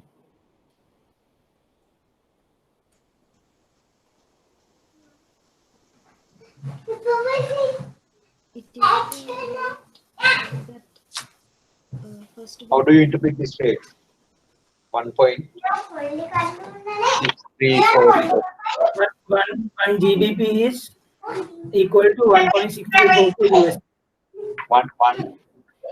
So sorry. I have to make a request. So unless you speak or ask a question, can you mute your microphone? Whenever you want to ask a question, just unmute and ask the question. Or whenever you want to answer the question. What? Yes. How do you interpret this? one GBP equals to 1.6344 USD. 1 GBP equals 1.6344. Correct. Now tell me, at what trade, sorry, at offer, what do you do as a market? As he said correctly, you are market taker. In this example, you are the market taker. At bid price, what do you do? At offer price, what do you do?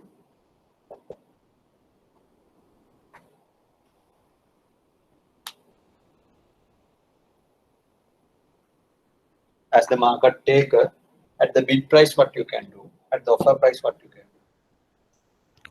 As a market taker at bid price, we are selling currencies to the market maker. Selling what? Selling GBP. Sell the base currency. So in this case, GBP. We can sell GBP, or in general the base currency, as market taker at the bid price. Clear? Market taker can sell the base currency at the bid price. So in this example, the currency pair is GBP USD. The base currency is GBP. So at the bid price, as the market taker, what you can do? You can sell GBP. Offer price, what you can do as the market taker? You can buy the counter currency. Clear?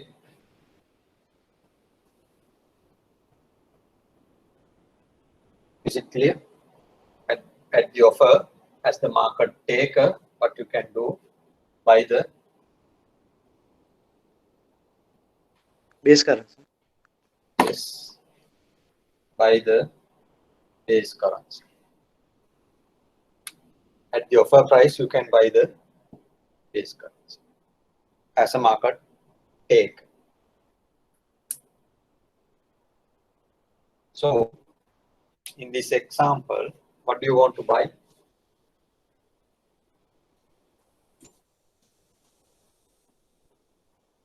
What do you want to buy? It is USD. buy USD 5 million. So the amount doesn't matter here. You are not asking to calculate anything, or but what is important here is what is the currency that you are going to buy. You are going to buy dollar. That means you are going to buy the counter currency in this pair. In this pair, you are going to buy the counter currency. To buy the counter currency, what you have to do? Sell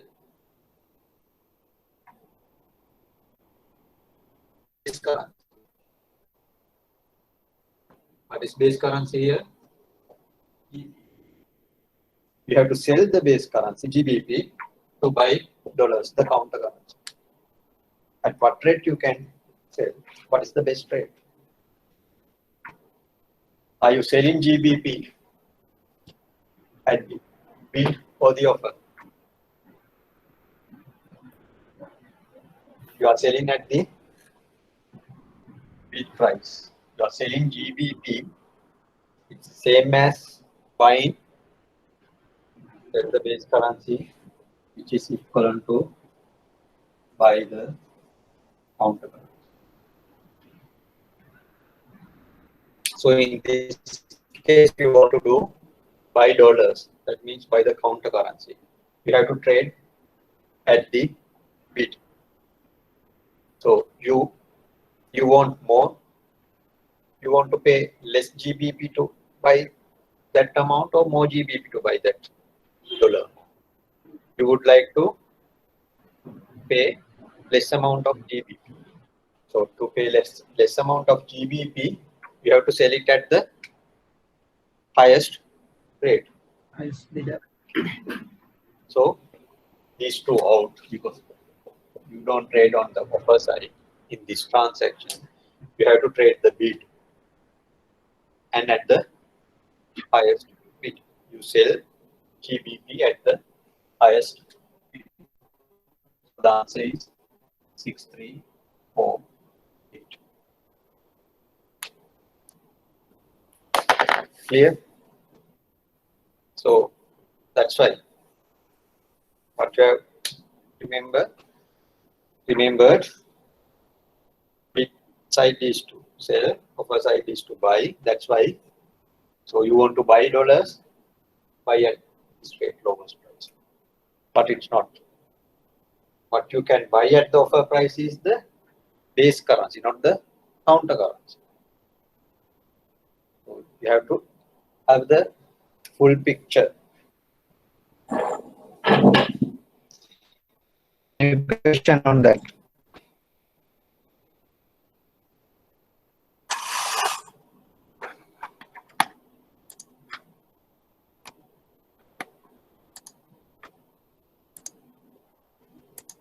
Any question on that?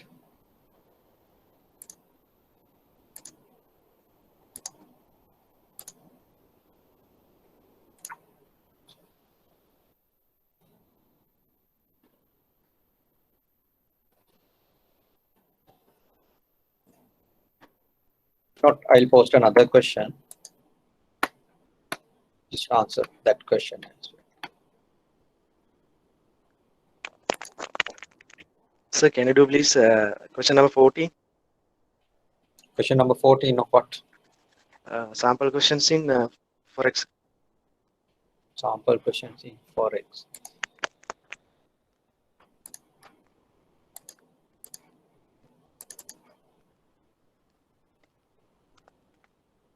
Okay. Meantime, answer that question now. I just posted. Thank you, sir.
Okay, let's discuss this question.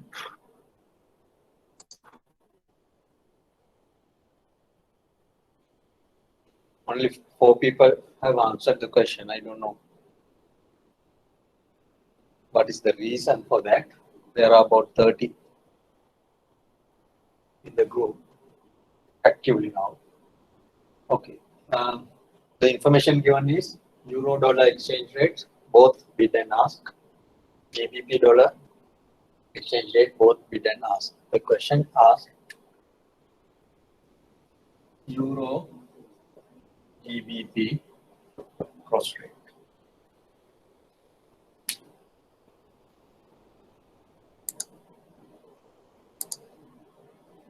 Yes.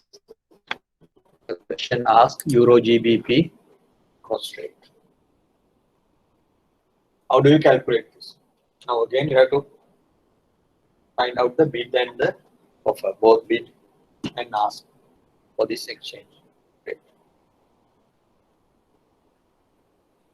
How do you calculate this? So first, the easiest way, identify whether this is a direct quote or indirect quote. Euro USD, is it a direct quote or indirect quote? Indirect quote. Indirect.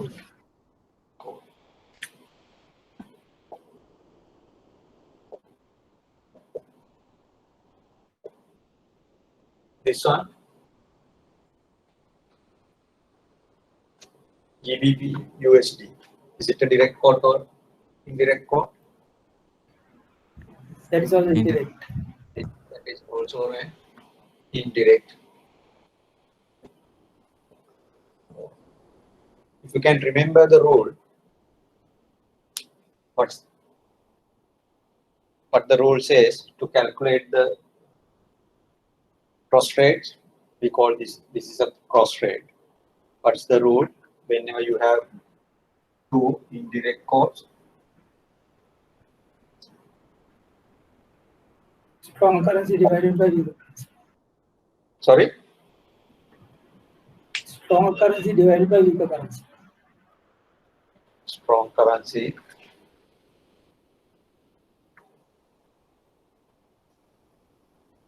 divided by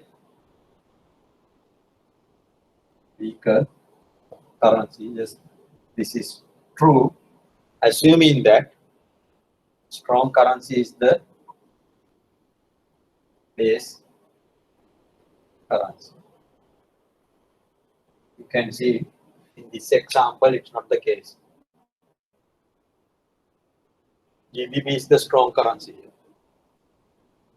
but the quote is asked for Euro GBP because this is the market convention, and that is a rule introduced when they introduce Euro.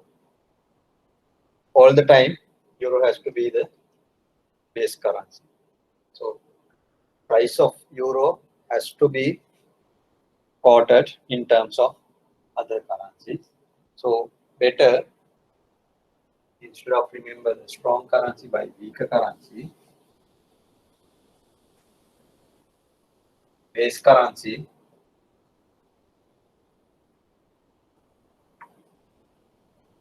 divide by the counter currency. Is it enough?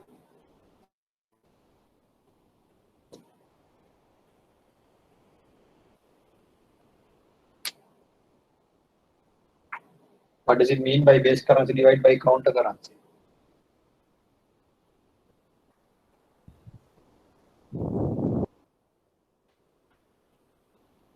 Not only that, we have to use the, we call it cross divide. What does it mean by cross divide? Bid is divided by the offer. Offer is divided by the bid. So to get the bid price, base currency divided by counter currency, base currency exchange rate is this. So So the base currency exchange rate of bid of the base currency has to be divided by the offer of the counter. And to get the offer of the base currency has to be divided by the bid of the counter currency. So that's the rule. Cross divide and base currency at the numerator. That's the way. So here, so excuse me. Yes. So here both the codes are indirect codes. Sir. Yes. I don't know. Normally, no. If it is one direct, one indirect only, we do cross. I don't know whether I'm correct. No. If it is okay. Then maybe I think I don't know whether I've written my notes wrong. Okay. Go back to the basic.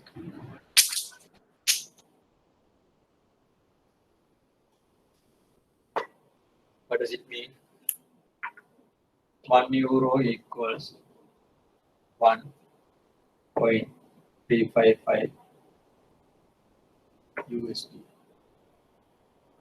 1 GBP equals 1.6475 USD. Assuming just this.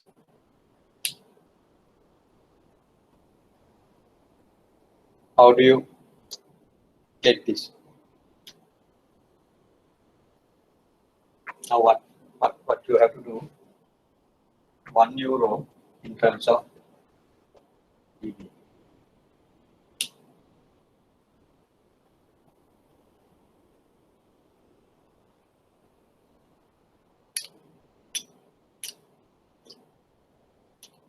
So it is a division, because first we have to find out 1 euro in terms of dollars, you know, but you don't know what is the amount of a dollar in terms of GBP. It's given what is the amount of GBP in terms of dollars. We have to do the division. But if you divide straight, what would happen? Or what is the interpretation of bid of euro GBP? What is the interpretation of this? The market maker is willing to buy euro and sell GBP. At what rate this market maker would willing to buy euro? In this, market maker is willing to buy euro at against dollar 1.35, and he wants to sell GB. At what rate he would like to sell GB against dollar at this rate? So these are the two rates applicable. So therefore, the rule says, or based on this only the rule counts. It's cross division. Cross division, not only cross division.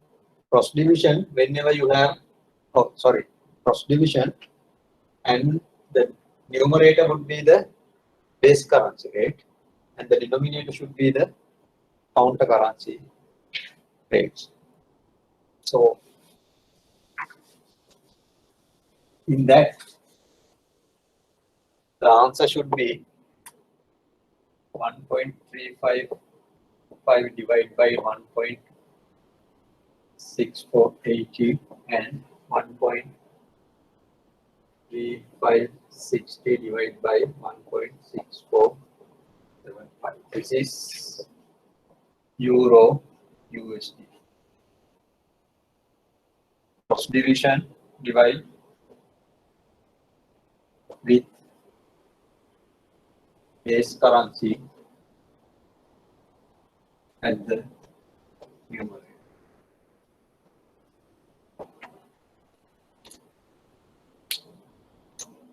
I think, if I remember correctly, if you divide this, you should get the third answer, 0.8225 and 0.8230. Am I correct? If you do the Yes, that is the that's the answer. And you can check it if you're not sure still. Divide rate 1.3555, 1.6475, 1.3560, 1.6480. What would happen? What are the numbers that you get? You may not get the lowest figure here and the highest figure here. In the bid offer, bid has to be lower than the offer. It may not happen. And the other thing is, in a division, you divide by the large number, you get a smaller figure. So here you divide by the large number, you get a smaller figure here.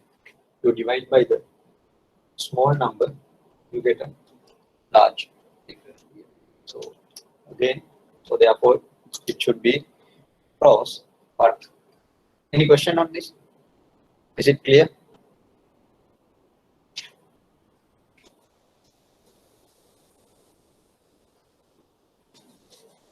What do you do when you have one direct quote and one indirect quote? What do you do when you have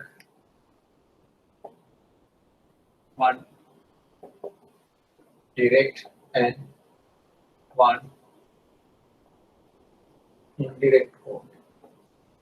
This is the easiest way. Easiest thing.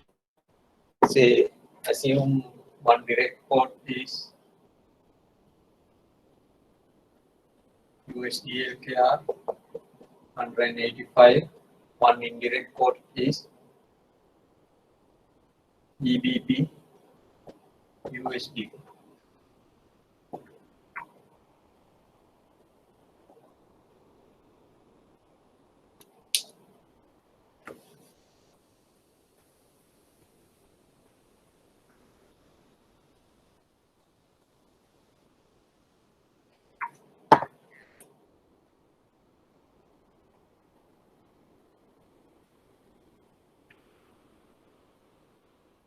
What is the EBP LKR rate?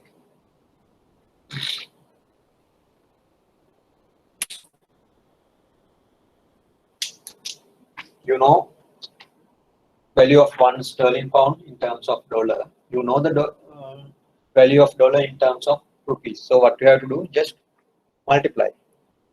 So this is just direct multiplication. No division in this case. 185 into 1.3555 and 186 into 1.3560. These are the two rates. So whenever you have one direct and one direct quote, just multiply. Direct. Then the other combination that you can have,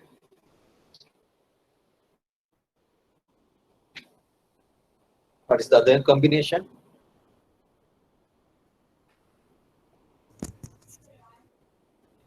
Two direct quotes. direct quotes. In that, what do you do? Again, cross division. Cross divide with the counter currency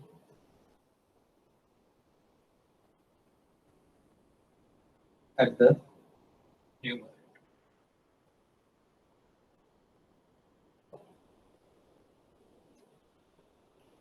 when we have two indirect codes, we cross divide, but numerator is the base currency. In these two direct codes, the numerator is the counter currency. It's like USD LKR 185, 186, USD JPY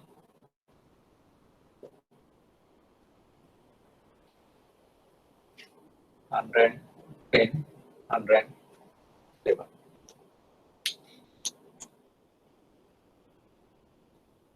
What you need is JPY LKR. Rates would be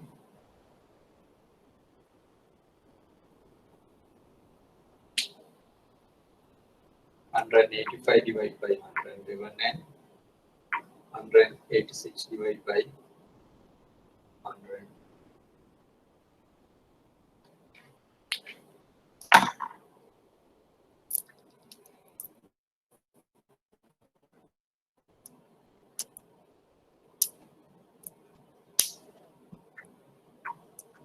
Clear? Any question?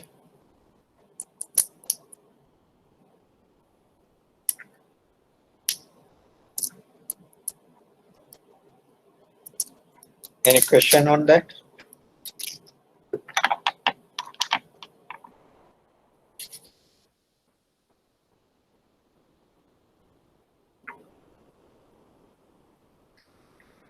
If not, we'll go to the question that he asked. If you don't have, I just repost the question on the classroom.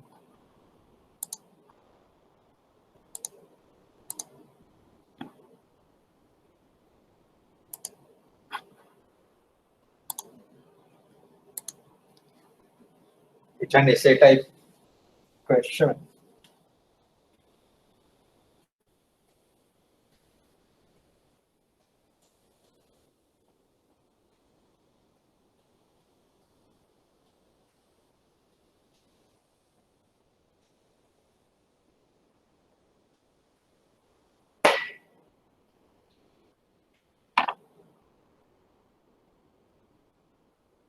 So the value is JPY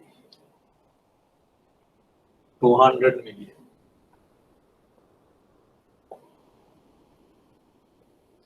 Current exchange rate is rates are USD JPY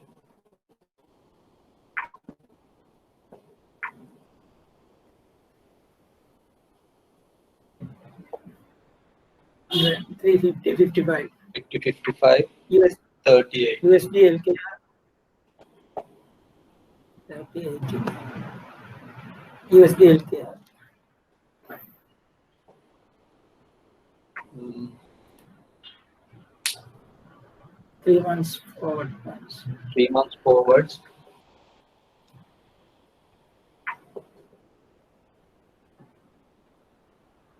USD JPY 50 cents and 30 cents.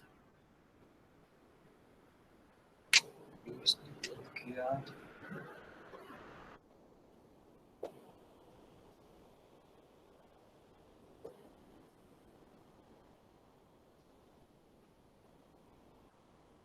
Point 5.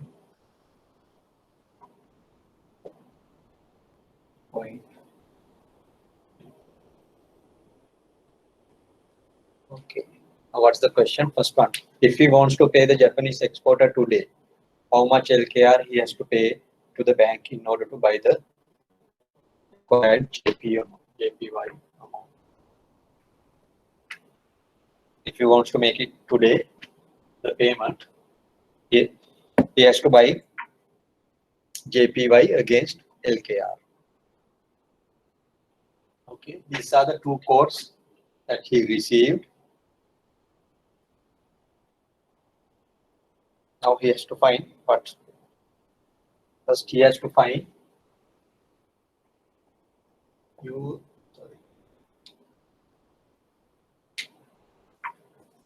answer the first question, he has to find JPY LKR window the offer.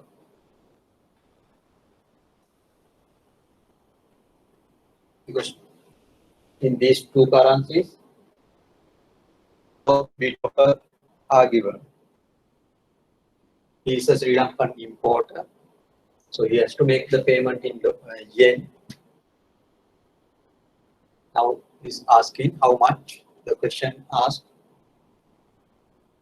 how much rupees he needs to pay, to decide how much rupees that he needs. First, we have to find out what is the applicable exchange rate. He is a buyer of JPY. As a market taker, at what rate bid or the offer that you buy JPY? The currency pair is JPY LKR.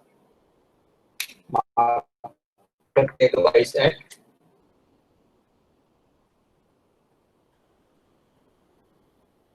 bid or the offer.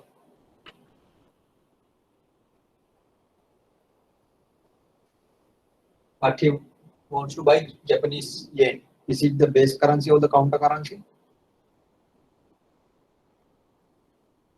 Base currency. It's a base currency. So you buy at the base currency at the as a market taker at the bid or the offer.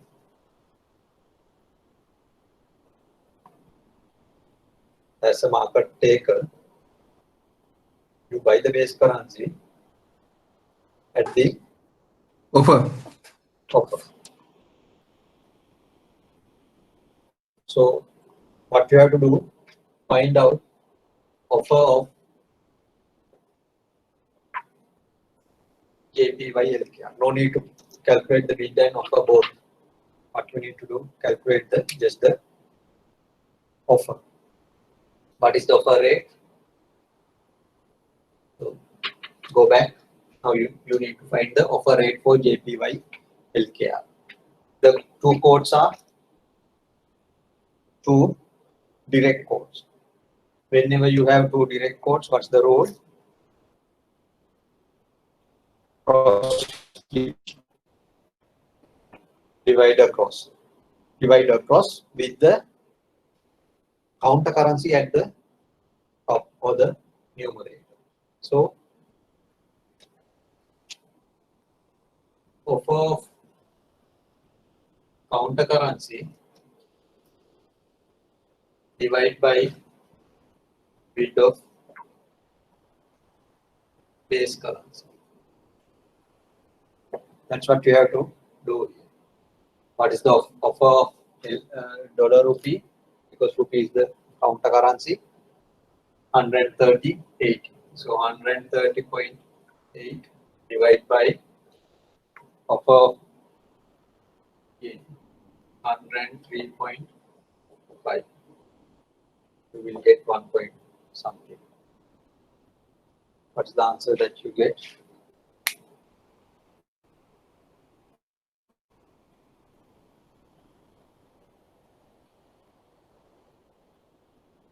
Point 1.26.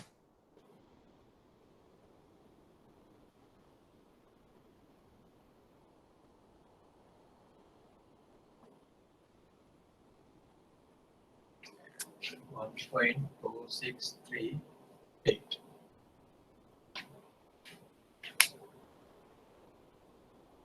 So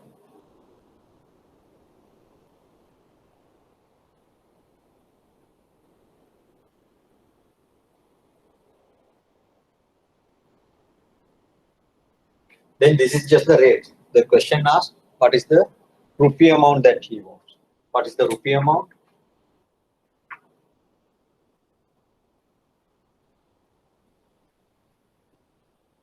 He needs 200 million yen. Per 1 yen, he has to pay 1.26. So you will get the answer.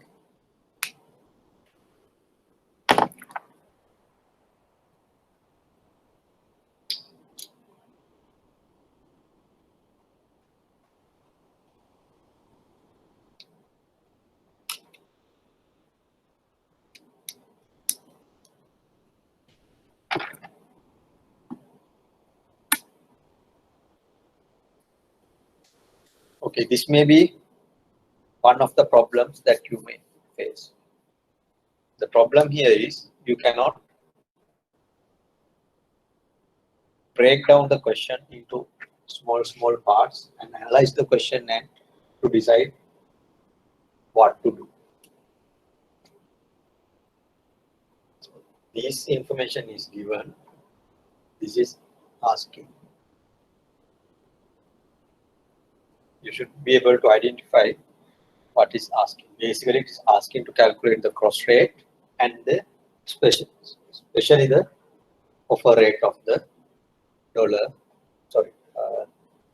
yen rupee. If you know the offer rate of yen against Sri Lankan rupee, then you can calculate.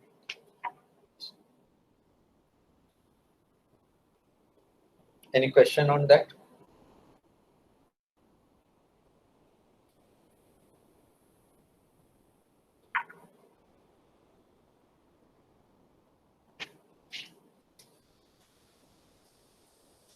Now try to answer the second question. What are the 3-month forward rates, both bid and offer for USD JPY and USD LKR?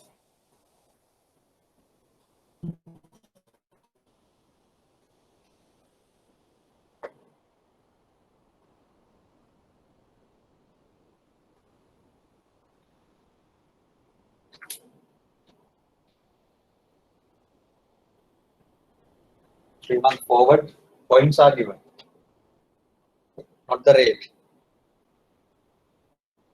Yes, for following 3-month forward points are quoted.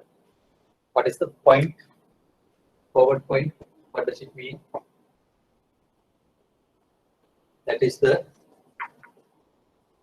forward rate minus spot rate. So the points are given. Spot rate is given. Spot rates are given. Then you have to find the forward rate.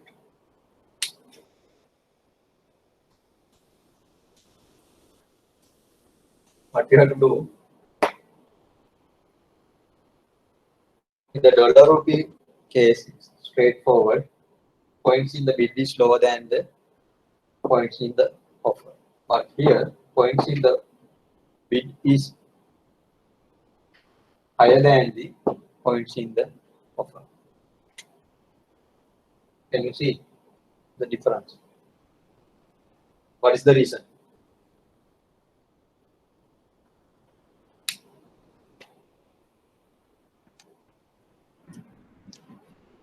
Yen interest rate is lower.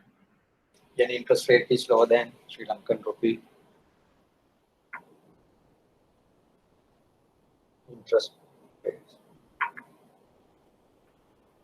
Sorry, not Sri Lankan rupee. This is the pair dollar yen. So the yen interest rate is lower than the dollar interest rate. So therefore, yen is trading at a premium. Okay. The question is how to calculate the 3-month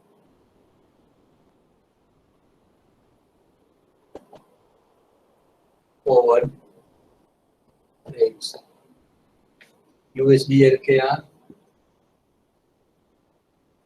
bid offer. How do you calculate it? What is the bid? 130. What do you do? Add a 1 point. This 130.8 at 1.2. Remember, in dollar rupees and dollar yen, you can straight away add it. But in a currency like Euro USD, points may be given 50, 60 or something like that. What does it mean? This 50 and 60 are in the, this means 0.0050. 60 means 0.0060. Third and fourth decimal points are given, not the first and second decimal points. So remember that one. In other currencies, where we got exchange rate for 4 decimal places.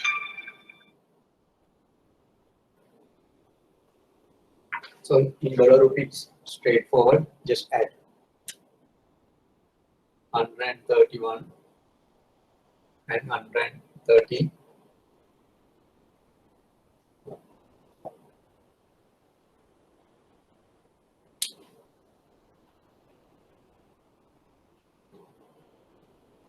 Correct? These are the forwards. Then for USD JPY,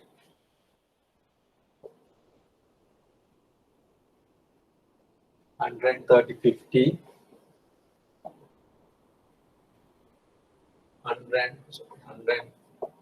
350 and 103.55.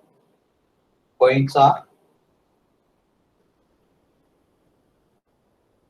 0.5, 0.3. What do you do when you see this kind of relationship?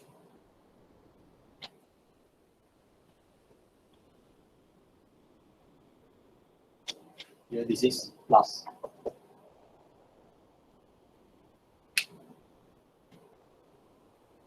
When do you see this? What you can predict about the forward rate?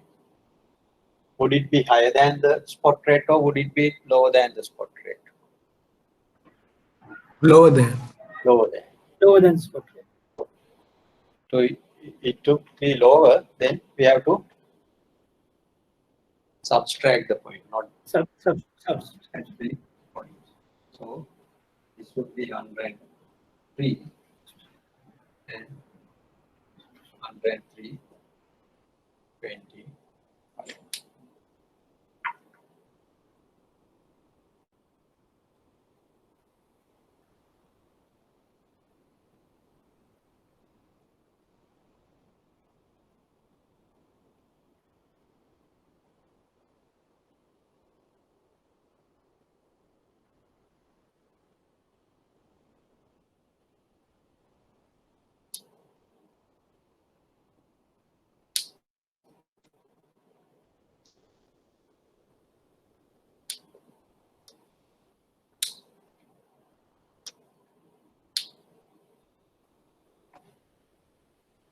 Clear?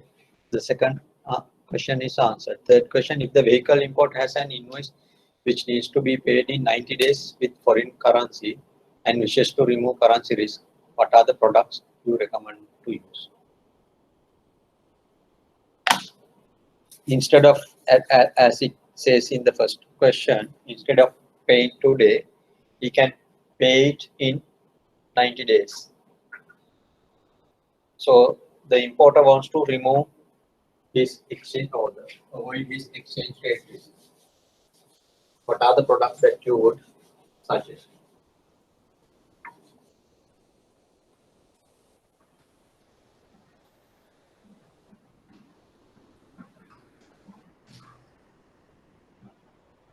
Book a forward rate, forward contract Forward contract to do what? to Forward contract to buy JPY LKR in 90 days for 256,000. Sorry. To buy JPY. To buy LKR 90 days. Yes. You have to enter into a forward contract, or you can say buy a forward on JPY LKR. Either way, either say to buy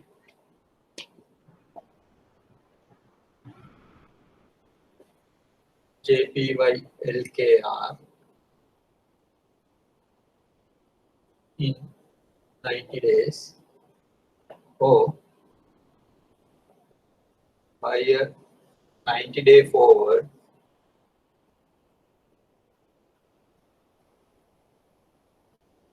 on JPY LKR. When you say buy a 90-day forward on JPY LKR, it implies that you want to buy yen against rupee in 90 days. That is one. What else you can do? Buy forward. To buy a call, to buy a call option to purchase. Buy a forward on. Again, you can say JPY LKR.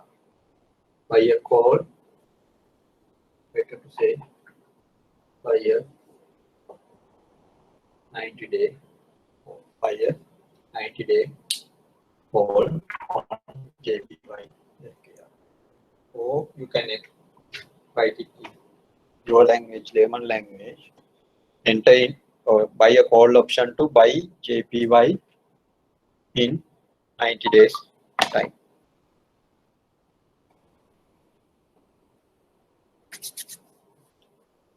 Anything else?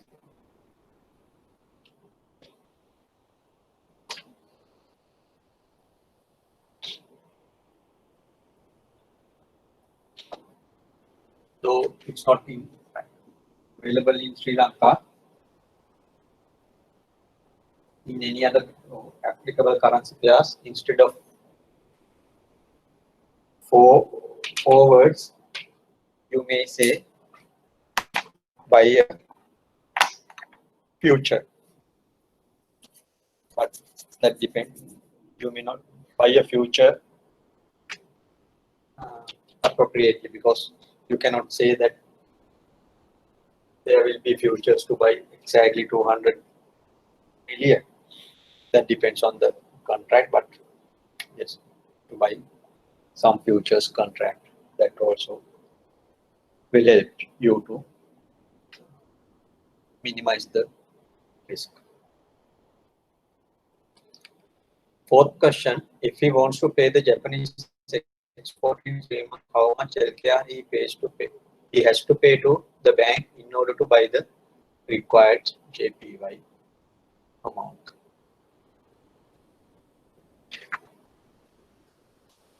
Since we have already calculated the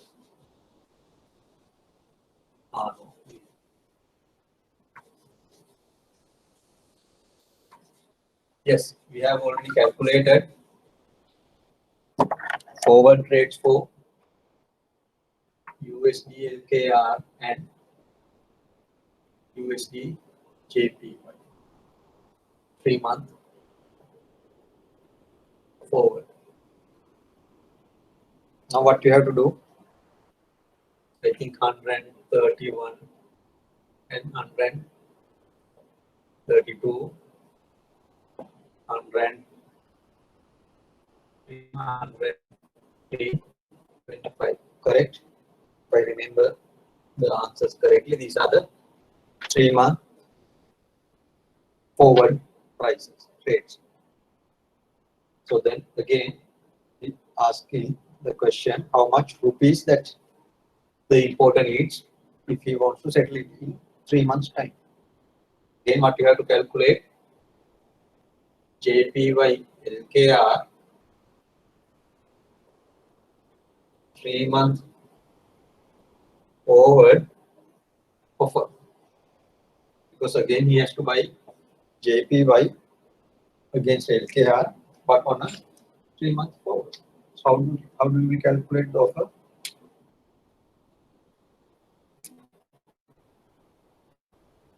Offer of the counter currency 132 divided by the bid of the base currency. And this is only the exchange rate, and this exchange rate multiplied by 1 point something multiplied by 200. Whatever the answer that you get here, 1 point something multiplied by 200 million, you will get the LKR amount.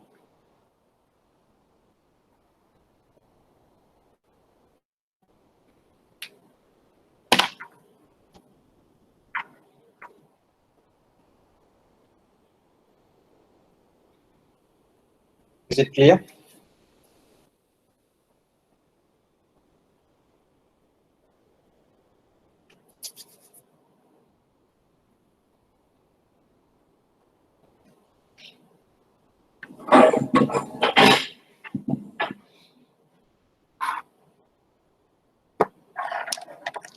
Is it clear?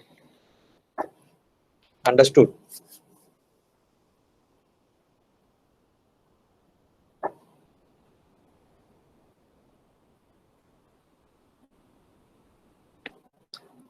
So indeed, you should expect this sort of questions and you should be able to answer in the second part of the paper, this sort of questions.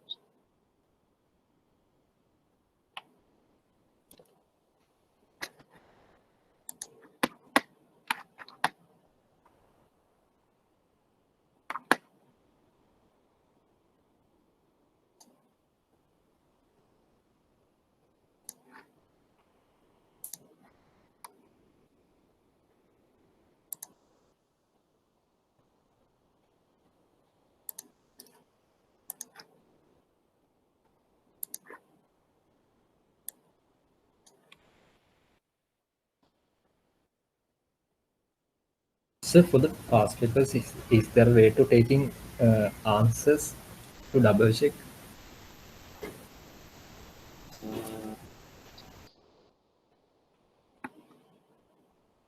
For the past paper, I don't think it's available. No. Sorry, yeah, but we will discuss the paper on 17th, 28th. So don't worry, we can discuss it.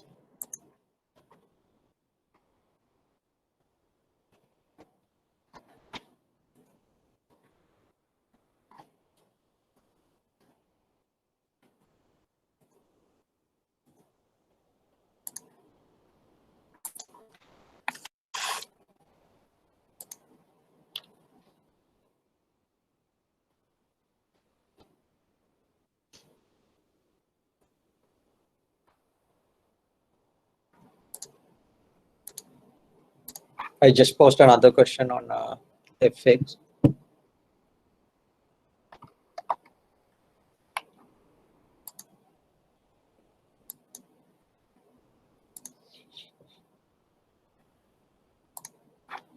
Try to answer that question.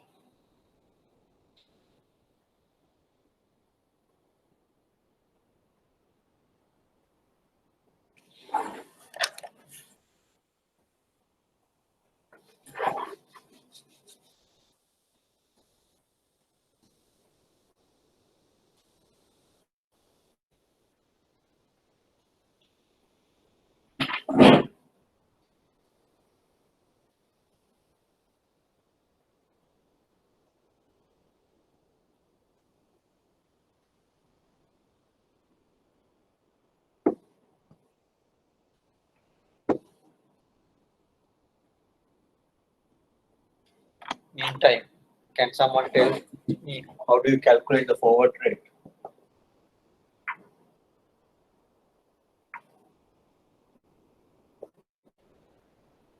What's the equation?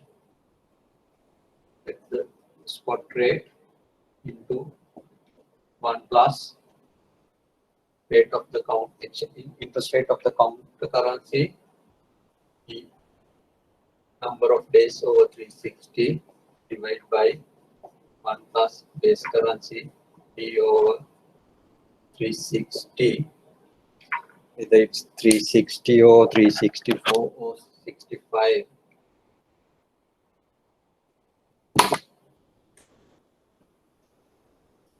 That depends on the market. In Sri Lankan context, 4 rupee we use 365. $4 it's 360. In dollar yen, dollar euro, again you use both 360. So this is the basic equation. I hope you can remember.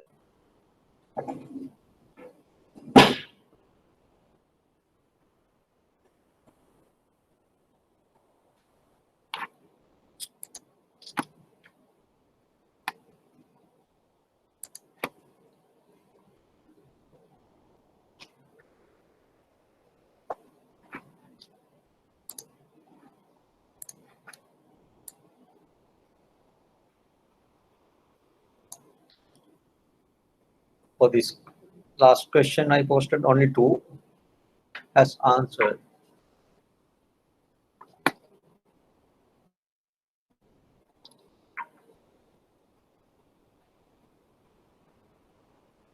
Now it turns to 5.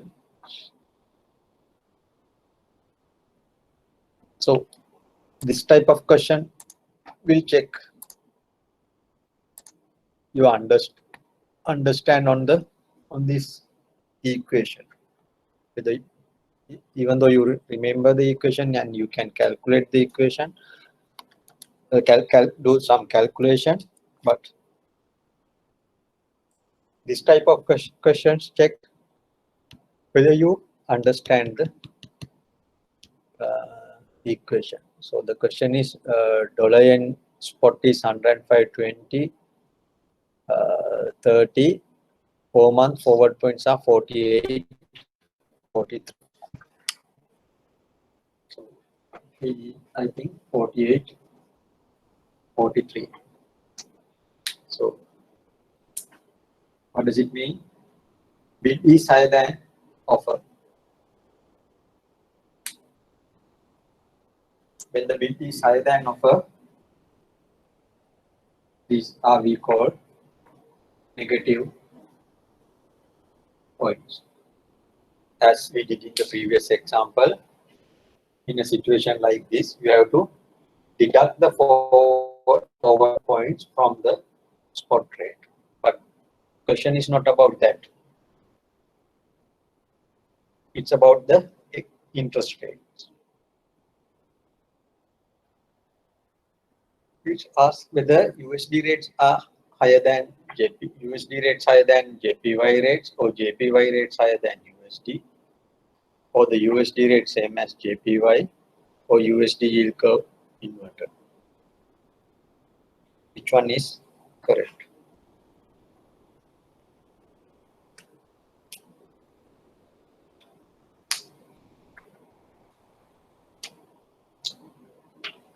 When do you get negative points, forward points? You get negative points when interest on base currency, interest rate on base currency is higher than interest rate on counter currency. So the pair is USD/JPY. This is base currency. This is counter currency. JPY is the counter currency.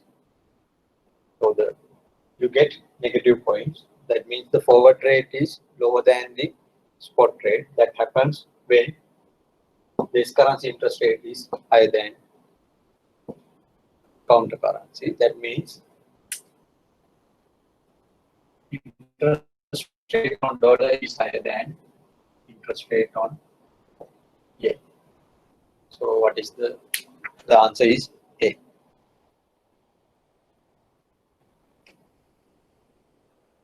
Clear?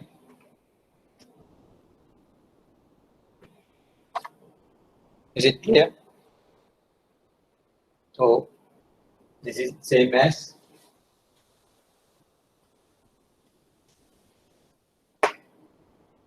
with the base currency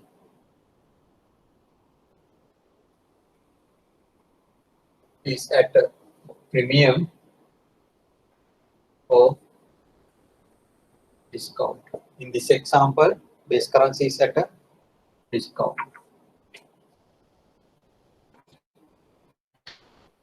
But in a situation like USD LKR, where LKR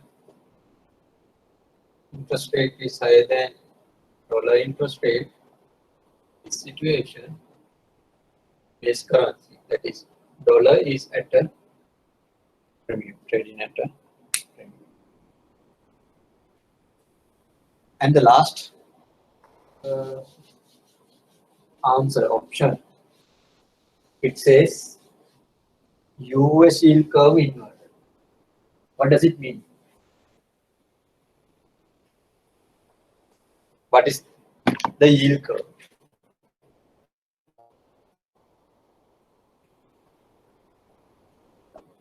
What is yield curve?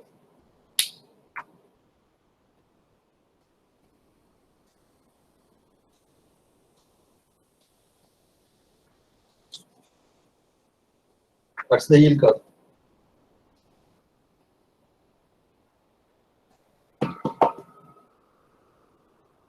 Can anyone remember what's the yield curve? Term structure of the interest rate. Yes, term structure of the interest rate. Okay, if you it shows the relationship between what? Term to maturity and interest rate. Term to maturity and the interest rate. If I may put it into a graph, what are the two axes? X-axis, Yield. that is the x-axis. What is in the x-axis? Time. Time to maturity. Maturity. Time to maturity, and y-axis is yield. Y-axis is. So there can be different types of yield curves, but basic forms are, it can be like this, or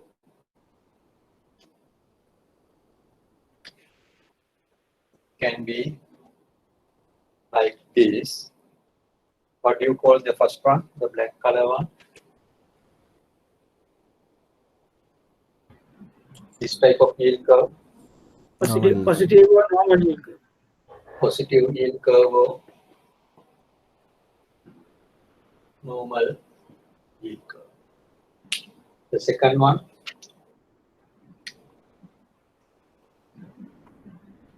so in a positive or normal yield curve, what's the characteristic? When time increases, yield also increases. When the time to maturity is high, yield is high. So the slope is positive. In the second one, the time to maturity increases, yield decreases. That means longer end interest rate is lower than the short end interest rate.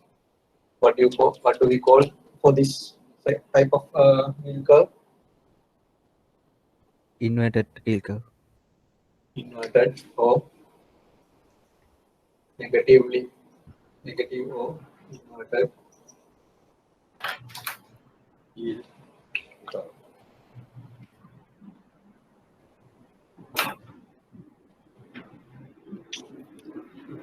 So what does it mean by steepening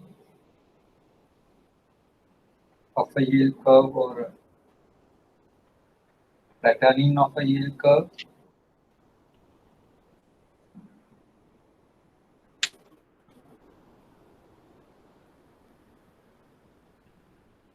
What does it mean by steepening a yield curve?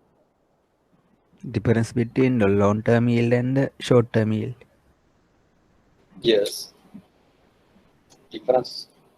It will measure, it will give some sort of measure of the steepening of it. But how do you exactly say the yield curve is steepening or flattened?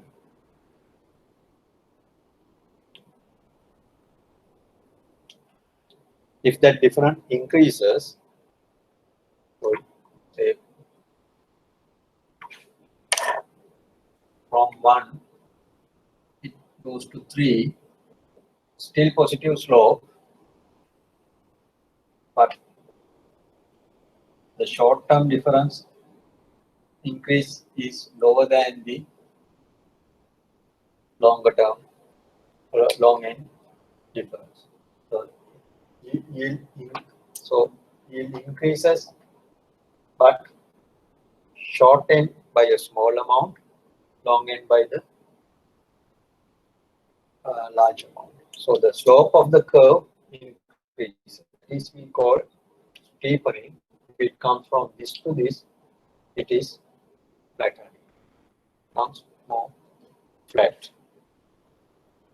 So So there can be yield curves like this. What do we call this third type of yield curve? Flat yield curve. It is called flat yield curve. So that means whatever the maturity,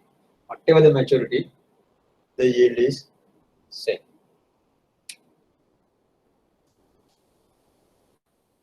Okay.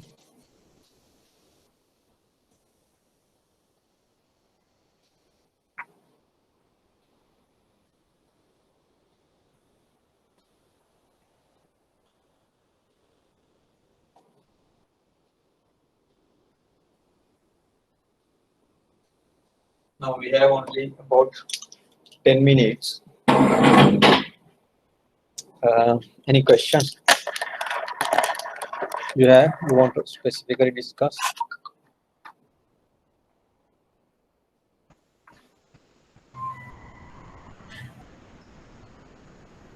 So this reciprocal quote means is another name for indirect quote. No. Reciprocal means USD LKR is 185. Reciprocal of this is LKR USD 1 over 185. $1 equals to 185 rupees. 1 rupee equals to 1 over 185 dollars. Clear? Yes, clear. Thanks. Basically, it means reciprocal means it's the other way around. Other way around.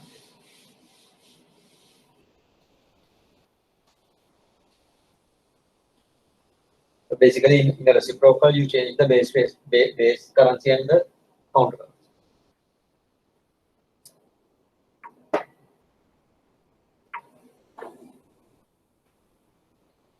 Any other question? So there's an MCQ question in 2019 one where Shall we discuss it when we discuss the past paper? Oh, okay, sir.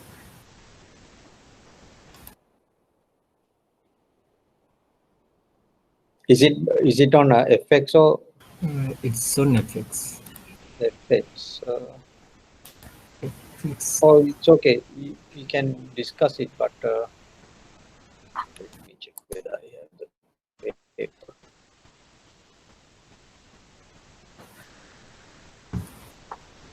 Unfortunately, I don't have the paper. Has everybody got the paper now?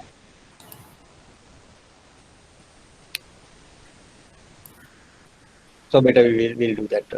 Otherwise, we'll do that in the revision class or the paper discussion. So this question number 4 in the sample questions, I just want to know the shortest way to do that question, sir.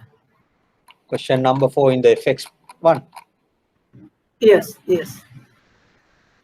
A dealer makes Sample the questions.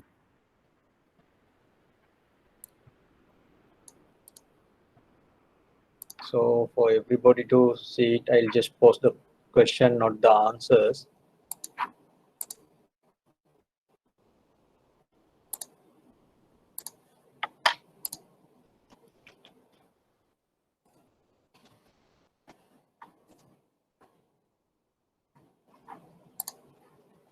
A dealer makes the following spot euro USD transactions. If the end of the day revaluation rate 0, what is his profit or loss?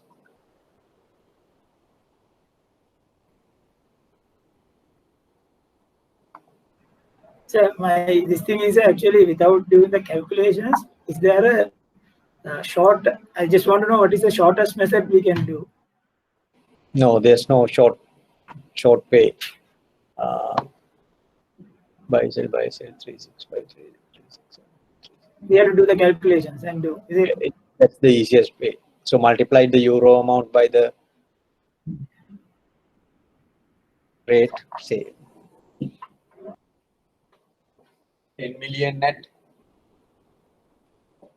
3650 That's by plus. The next one also by 25 million at 3675. Then there's a sale 20 million at 1.3690. You can easily calculate your position in euro,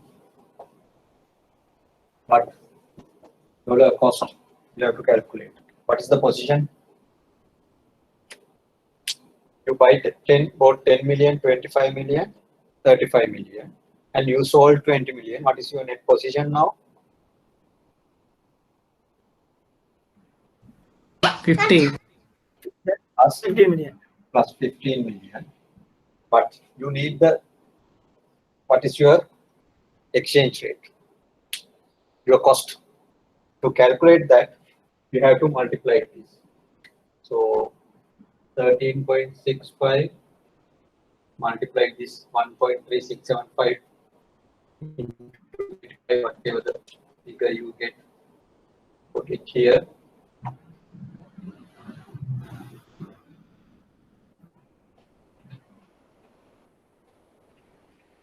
Those are minus y. You buy euro, you pay dollars. Multiply this, you get another figure.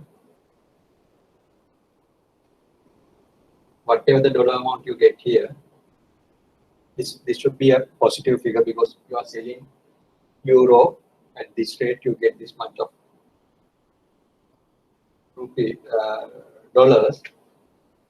So you get a figure here in millions. Divide that by 50, then you get the cost exchange rate.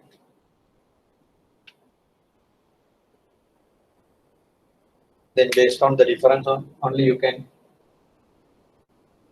think about whether it's a profit or loss. If you can quickly do this, no need to put all the, when it says 10 million, no need to put another 6 zeros here.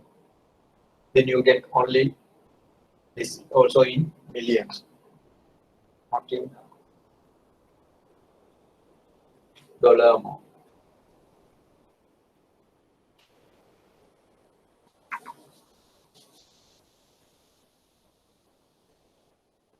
What is the figure you get here? 1.3675.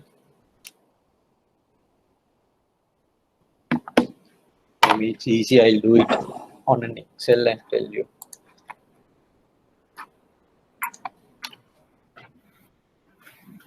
Okay.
13.65, 34.1875, and 27.38. When you add together, you will get minus 20.4575. Divide this 20.4575 by 15, you get 1.36, 1.368 sorry, 3638.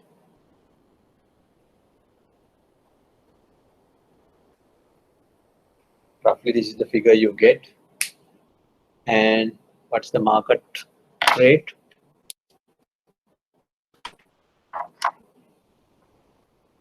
End of the day revaluation rate is 1.3655. This is market rate. You are long 15 million euro at 1.3638.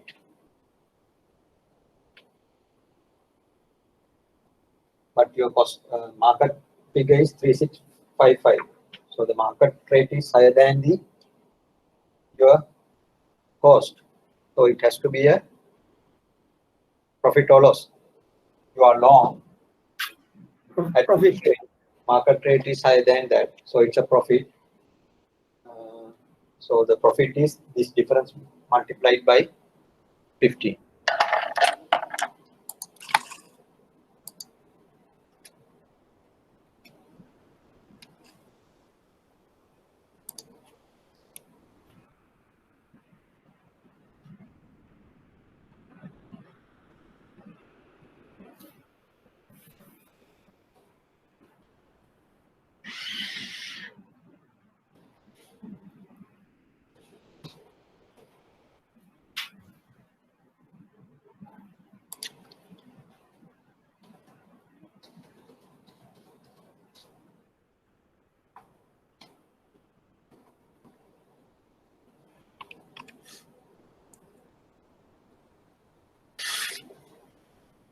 Your profit of 25,000. Yes.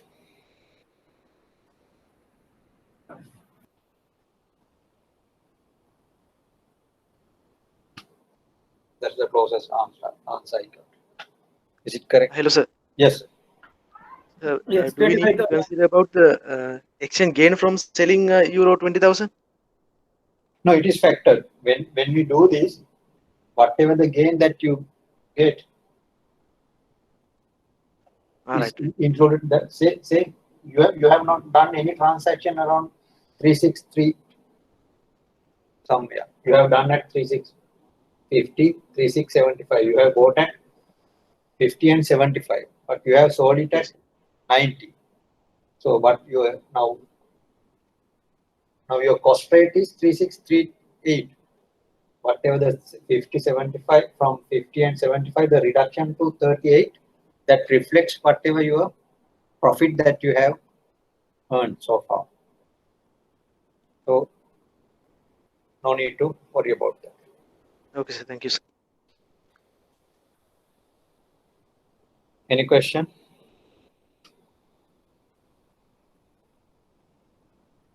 So